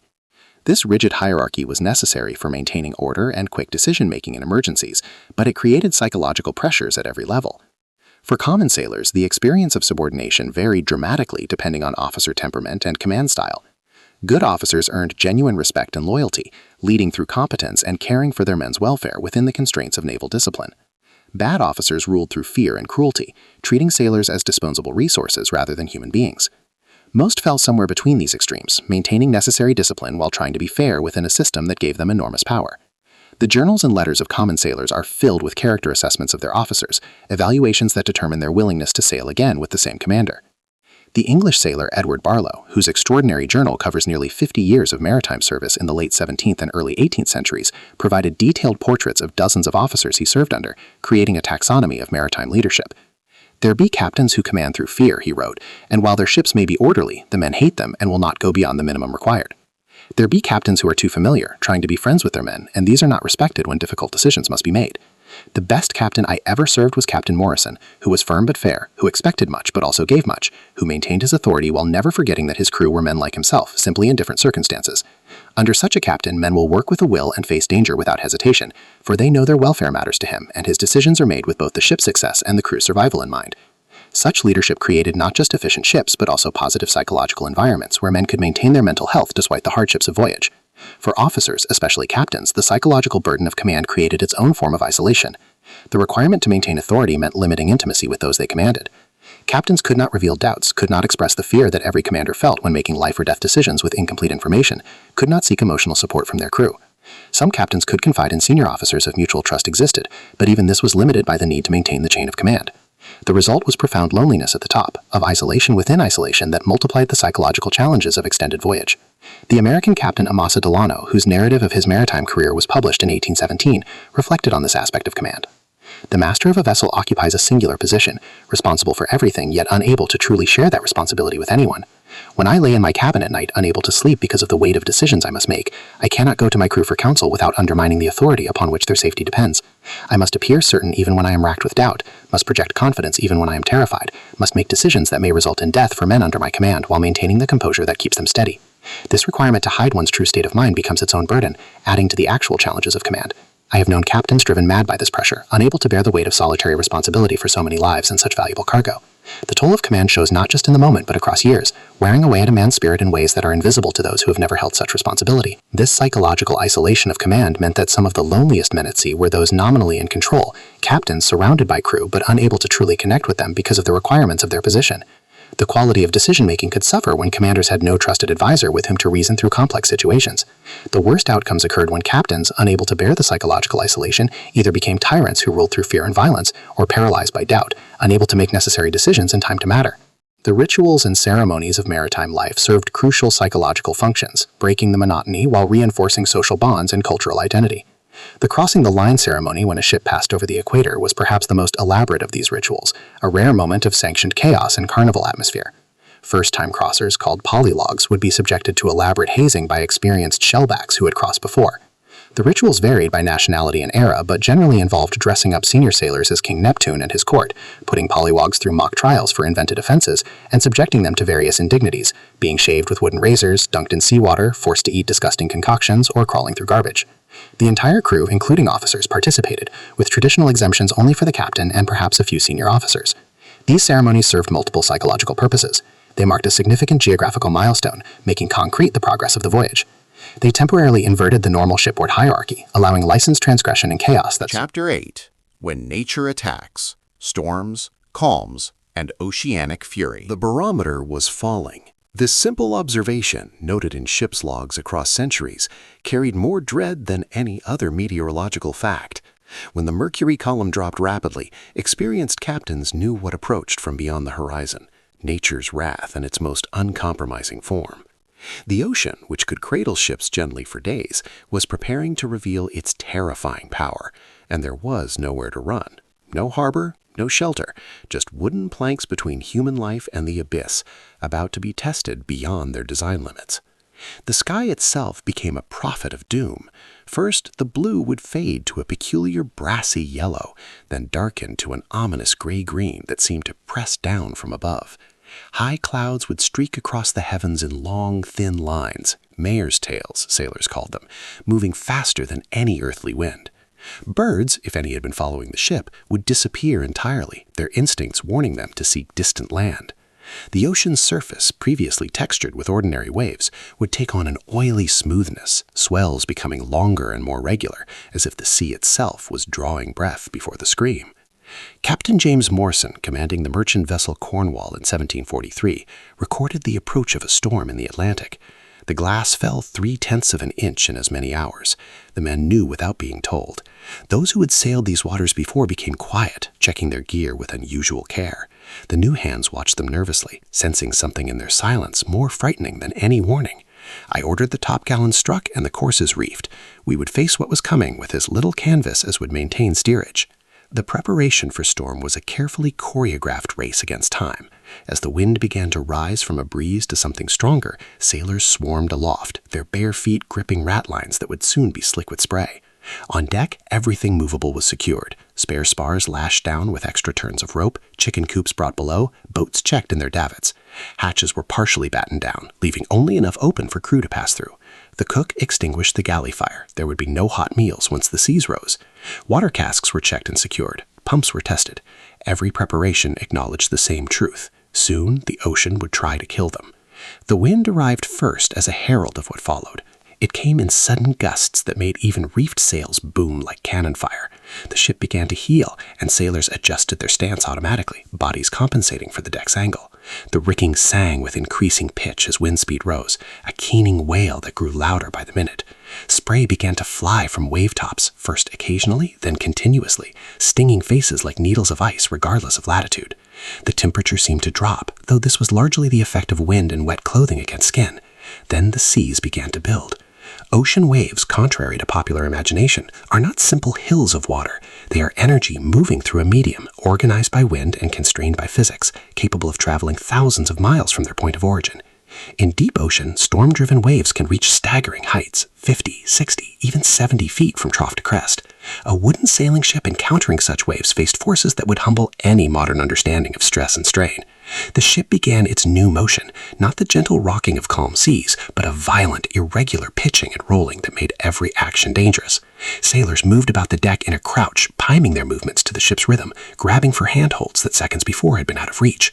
The bow would rise up a steep wave face, climbing impossibly high, water streaming from the hawse holes, then pause sickeningly at the crest before plunging down the backside into the trough.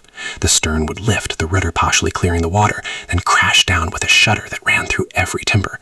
Waves began breaking over the bow, first as spray, then as solid water. Green water, sailors called it, distinguishing it from white foam.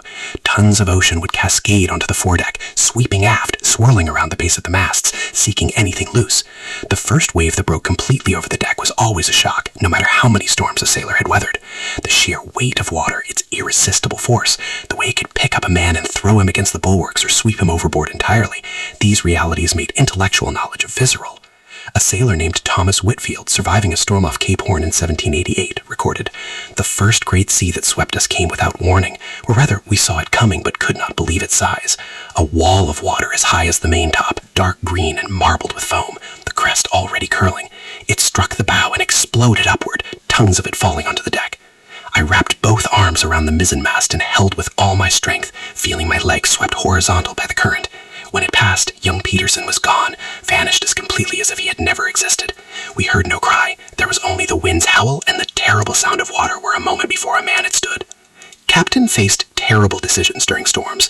Should the ship run before the wind, driven forward with minimal sail, risking being pooped, overtaken by a wave from astern that could swamp the deck or even break down the cabin doors, flooding below?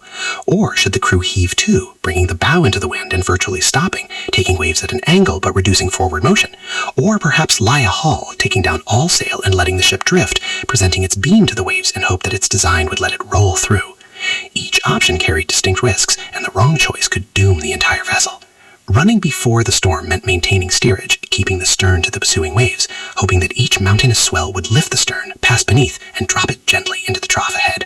But if a wave caught the ship wrong, if the helmsman's timing was off by seconds, if the rudder couldn't answer quickly enough, the ship could broach, turn sideways to the waves. A broadside wave striking a tall-masted ship could roll her completely over. This was not theoretical. Ships disappeared this way regularly, leaving only floating debris and no survivors to explain what went wrong. Heaving to was safer in many ways, but placed enormous strain on the ship's structure. With the bow angled into waves, each swell struck with jarring force. The ship would climb the wave face, shudder at the crest as wind and water attacked, then slide down the back. Hour after hour, day after day, if the storm was large, this battering continued. Timbers ground, caulking between deck planks worked loose. Water found every gap, every imperfection in the hull's construction. Below deck during a full storm, men existed in a nightmare realm of noise, motion, and terror. Wave impact shook the entire structure. Water poured through gaps around hatches, running in streams down the companionways. The deck above their heads, previously solid security, leaked constantly, not just small drips, but actual flows wherever caulking had failed. Everything was wet. Hammocks slung wildly, making sleep impossible. Men sat braced against bulkheads or wedged into corners, trying to keep position as the deck tilted to impossible angles. The lantern swinging from overhead created a disorienting dance of light and shadow. Bilge water, despite constant pumping, sloshed back and forth with each roll, its stench mixing with vomit from those suffering seasickness, with wet wool and unwashed bodies. The noise was indescribable, a layered assault of wind howling through rigging, waves crashing against all, timbers groaning and groaning under stress, the rumble of water across the deck above, and underneath it all, the vibration felt more than heard as the entire ship flexed with each wave. Men shouted to be heard by someone 3 feet away. Some brayed, voices raised in competition with the storm. Others simply endured in silence, faces showing the strain of imagining what each new shudder might mean, whether the next wave would be the brunt to break the ship apart. The pumps never stopped. Taking turns in shifts, teams of sailors worked the handles hour after hour, raising water from the bilge and discharging it overboard. This was not optional. Every ship leaked, and in storm conditions, the leaking increased dramatically. Seams opened under stress. The constant working of the hull's timbers created gaps.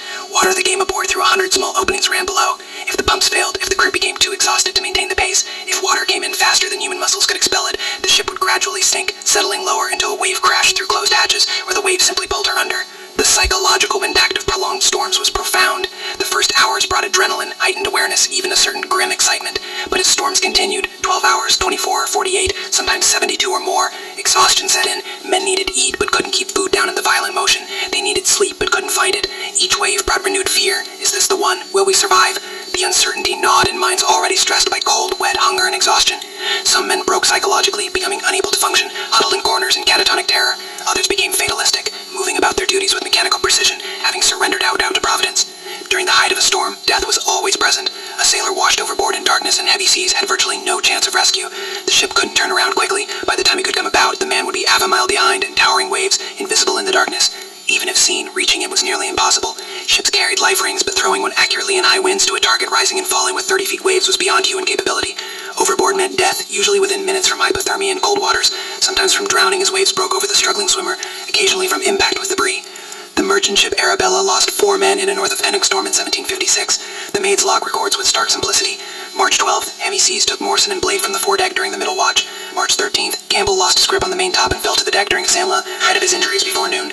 March 14th, Jenkins swept overboard while clearing a fault line, disappeared immediately into the waves. May God receive their souls.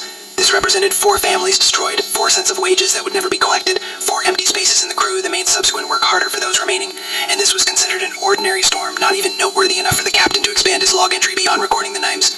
Structural damage during storms could doom a ship even if it survived the immediate violence. Masts could go by the board, broken off or pulled out of their step by the strain of wind on canvas and the ship's rolling. When a mast went, it didn't simply fall away cleanly. Held by dozens of lines, it would crash against the hull. Massive battering rams, it could go lower the ship below the waterline. Desperate sailors would rush on deck despite the danger, axis in hand, dropping through rigging to free the broken spar before it beat the ship to pieces. This work, performed in darkness, in waves sweeping the deck, with the sharp ends of broken lines whipping through the air like weapons, killed men regularly. The rudder could be damaged or lost entirely, leaving the ship unsteerable. Seams could open in the hull, leaking faster than pumps could hand. Cargo could shift below decks, destroying the ship's stability and causing her to list dangerously. Every storm was an examination of the ship's construction, maintenance, and crew competence, and the rating was pass or sink. Yet after the violence, if the ship survived, came an almost eerie calm. The wind would drop as the storm system moved on, though the seas would remain confused and dangerous for hours. Sailors would emerge on deck, blinking in sunlight that seemed impossibly bright, and assess the damage. Torn sails would be brought down and sent to the sailmaker for repair. Broken spars would be replaced from stores or jerry-ring from whatever was available. The deck would be cleaned with debris. Slowly, painfully, the ship would be restored to operational condition. The emotional aftermath was complex. Belief in survival mixed with grief for those lost, exhaustion from the ordeal, and the knowledge that another storm could arrive tomorrow. There was no trauma counseling, no opportunity to process the experience psychologically. Sailors simply returned to work, carrying their experiences internally, perhaps sharing a quiet moment with shipmates who understood without words spoken. The ocean offered a different torture in the doldrums, those regions near the equator where winds died entirely. After the terror of storms, being a calm might be a blessing. It was not. It was its own form of maritime nightmare, a slow psychological dissolution as different from storm violence. Starvation differs from stabbing. A ship would enter the doldrums unknowingly and burst. The steady dread would... Attempts to escape the doldrums were largely futile, but psychologically necessary. Sailors would lower boats and attempt to tow the ship, straining at oars for hours to move the vessel a few dozen yards before exhaustion stopped them. They would gather on one side of the ship, trying to heel her enough to catch any breath of wind in the highest sails. They would whistle, an old superstition supposedly to summon wind, though anyone with experience knew it was pointless. These activities were less about practical effect than about maintaining morale through action, any action, rather than passive waiting. When wind finally returned, the relief was profound. The first stirring of canvas, the initial creaking as the ship began to move through water, brought exhausted cheers from the crew. Even a light breeze, barely sufficient to fill the sails, seemed like divine intervention. The ship would slowly gather way, water beginning to chuckle along the hull, the blessed movement of air across sweating skin. The psychological weight would lift, as if physically removed. Men would smile, laugh, resume normal human interaction. The ocean had released them this time, though all knew they might face the same ordeal on the return voyage. Other oceanic dangers struck with less regularity, but equal terror. Icebergs in polar waters appeared suddenly from fog banks, massive mountains of ice drifting silently with currents. In the North Atlantic, bergs calved from Greenland glaciers could rise 200 feet above water, with 7/8 of their mass hidden below the surface. They were hard, essentially rock-hard frozen fresh water, capable of holding a wooden ship instantly on contact. Fog made them invisible until catastrophically close. Even on clear days, the watch might spot one only when a quarter-mile away, requiring immediate action to avoid collision. The cold of polar waters added another dimension of danger. A man going overboard in the Arctic or Antarctic had minutes before hypothermia rendered him unconscious, then dead. The water temperature, often below the freezing point of fresh water, but kept liquid by salt content, sucked body heat away faster than human physiology could compensate. Rescue attempts had to be immediate, and even then, survival was not guaranteed. Sailors pulled from icy water would be stripped of wet clothing and wrapped in blankets, sometimes placed between other men's bodies to share warmth, fighting to restart circulation before death came. The cold also affected ship operations directly. Ice would form on rigging, adding weight that stressed masts and spars beyond design limits. Sailors working aloft would climb through a coating of ice, their hands going numb within minutes despite heavy mittens, increasing the risk of falls. Spray freezing on deck created a skating rink that made movement treacherous. The ship's motion would crack ice formations, sending sharp fragments raining down on those below. Entire voyages became endurance tests against cold itself, separate from storms or calm, with men counting days until reaching warmer latitudes as prisoners count time to release. Waterspouts, those tornadic phenomena occurring over water, struck fear through their unpredictability and violence. A spinning column of wind and water could appear with little warning, connecting sea to cloud base, moving erratically across the ocean surface. Ships caught by waterspouts could be dismasted instantly, the rotating winds exceeding any forces that storms produced. Sailors reported seeing fish and ocean debris lifted hundreds of feet into the air, then scattered across the water when the spout dissipated. The sound was described as a roar, a freight train noise anachronistic for the era, but the closest analogy later sailors could reference. Avoidance was the only defense, altering course to give wide berth to any spotted spout, praying it wouldn't change direction unpredictably toward the ship.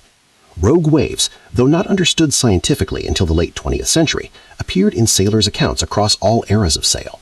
These were not tsunamis, which result from underwater earthquakes or landslides, but rather spontaneous formations within the ocean itself, waves far larger than the prevailing sea state, appearing suddenly, striking without warning, then disappearing back into ordinary wave patterns. A ship running in 10-foot seas might be struck by a single 40-foot wave, a literal wall of water that broke over the vessel, crushing everything in its path. Because these waves were singular events, not continuous storm conditions, they caught crews unprepared. Men on deck, captain on quarterdeck, might have seconds or no warning before tons of water obliterated normal reality. Ships struck by rogue waves sometimes survived, sometimes sank instantly. The randomness made them particularly terrifying. Any voyage, in any conditions, might encounter one. There was no preparation, no defensive action, just luck and the quality of ship construction determining survival. The lee shore represents a sailor's nightmare scenario, combining multiple dangers into one lethal situation.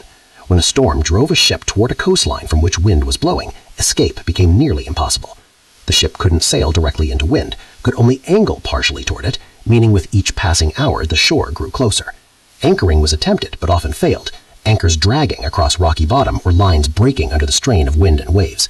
The crew could see their death approaching, could watch the coastline grow clearer through the storm, could hear waves breaking on rocks over the wind's howl, yet could do nothing effective to prevent the inevitable grounding. When the ship finally struck, she would be driven onto rocks by succeeding waves, her hull smashed, masts falling, the stretcher breaking apart. Then would jump or be washed into surf that pounded them against stone, drowning or crushing them. Occasionally, a few would reach shore alive, scrambling on rocks through the breakers, looking back to see their ship disintegrating. Historical records show that lee shore strandings killed more sailors than any other single maritime hazard during the Age of Sail. Famous storms punctuated maritime history, becoming reference points that subsequent generations measured against. Columbus, during his fourth voyage in 1502, encountered a hurricane in the Caribbean. His small fleet was scattered, ships damaged, crew terrified. Columbus himself, already elderly and in poor health, remained on deck throughout the worst weather, shouting orders that couldn't be heard over wind roar, but providing visible leadership that kept crews functioning. In his log, he noted that the indigenous peoples he had previously befriended warned him the storm was coming, reading signs in animal behavior and cloud formations that Europeans didn't recognize. The storm vindicated their warning, while demonstrating that even the admiral of the ocean sea remains subject to nature's power. Captain James Cook, during his second voyage in the 1770s, deliberately sailed farther south than any European had previously ventured, searching for the hypothesized southern continent. What he found was Antarctica's periphery, ice, brute and cold, storms that combined the worst elements of Atlantic gales with polar conditions. Cook's descriptions convey the surreal experience of sailing through fields of ice and storm conditions, waves throwing the ship toward bergs that could crush her, then pulling back, crew working frantically to adjust sails with hands that had lost feeling, death seeming certain dozens of times before reaching clearer water. His achievement in bringing ship home intact with minimal loss of crew stands as testimony to exceptional seamanship and leadership under extreme conditions. Ferdinand Magellan's crossing of the Pacific Ocean, the first such European voyage, encountered a typhoon that tested his 3 remaining ships beyond their limits. The storm lasted 3 days, waves damaging all 3 vessels, killing several men washed overboard. Magellan's log, later partially reconstructed from crew accounts, described waves strayer than the ship's masts, wind that made breathing difficult even below deck, and the constant terror of structural failure. When the storm finally passed, the fleet was scattered across dozens of miles of ocean, each captain assuming the others had sunk. The eventual reunion, all three ships surviving against expectation, was celebrated as a miraculous providence, though the psychological toll on crews already weakened by starvation and scurvy was severe. The Great Hurricane of 1780, striking Caribbean in October, remains the deadliest Atlantic hurricane in recorded history. The storm killed over 20,000 people, destroyed fleets of both British and French warships stationed in the region, and literally flattened entire islands. Ships at anchor in harbors supposedly safe were driven ashore or sank where they sat, waves overwhelming even protected anchorages. The few detailed accounts surviving from ships that weathered the storm at sea described conditions beyond belief. Waves so high that rain squalls occurred at the wave crests, wind that stripped paint from ship sides, atmospheric pressure so low that men's ears bled. That any vessel survived seems remarkable. That organized weights were essentially destroyed indicates the storm's unprecedented violence. These historical events demonstrate a consistent theme. Regardless of technology improvements, experience, or seamanship skill, nature retained ultimate power over human endeavor on the ocean. A sailing ship, representing the highest achievement of contemporary engineering, crewed by experienced professionals, commanded by skilled captains, remained fundamentally vulnerable. This was not a flaw in design or training, but a reality of physics. Wood and canvas against storm forces was always a mismatch. Human muscles against ocean currents was never a fair contest. The wonder was not that ships were lost, but that any survived. Sailors' attitudes toward the ocean were complex, shaped by this vulnerability. There was love, the beauty of sunrise over calm water, dolphins playing at the bow, the satisfaction of a well-handled ship in good conditions. There was respect, understanding that the sea was indifferent to human life, that it could kill casually and without warning, that survival required constant vigilance and humility before nature's power. There was fear, the rational fear that comes from understanding danger, not paralyzing but focusing, keeping sailors alert to warning signs and responsive to changing conditions. And underneath all these was a strange intimacy with the ocean, a relationship born from spending months or years on its surface, learning its moods and patterns, developing instincts about what the sky's color meant, or how a certain type of wave indicated weather change. The psychological preparation for maritime danger began early in a sailor's career. Young men joining crews would hear the stories, sometimes exaggerated, often not, from veterans with missing fingers or scars from old injuries. They would experience their first storm, discover that fear in such situations was universal and nothing to be ashamed of, and learn that functioning despite fear was what distinguished sailors from passengers. They would stand night watches alone, learning to distinguish between real threats and imagined ones, developing confidence in their ability to identify problems and respond appropriately. This education had no curriculum, no classroom, no graduation ceremony. It was transmitted through experience, mentorship, and survival. The social bonds created through shared danger were profound. Men who weathered severe storms together developed trust and respect that transcended normal friendship. They had seen each other at worst moments, terrified, exhausted, injured, yet continuing to function because shipmates depended on them. This created loyalty deeper than most land-based relationships. Veterans would speak of certain voyages or certain crews with a particular tone, a reverence acknowledging shared experience that others couldn't fully understand. These bonds could last lifetimes, with men separated for decades instantly reconnecting when they encountered each other, meeting only to mention a ship's name or a storm's date to recall everything they had endured together. Maritime culture developed frameworks for processing danger and loss. Superstitions provided illusion of control, certain rituals to ensure good luck, prohibitions against actions that supposedly invited disaster. While educated captains might dismiss such beliefs privately, they recognized their psychological value and rarely contradicted them openly. Sailors believed deeply in omens, reading meaning into ordinary events. A seabird landing on the rigging might mean land was near, or might signify death approaching. The appearance of St. Elmo's fire, the electrical discharge that made rigging glow during storm times, was seen variously as circumstances. These beliefs weren't ignorant.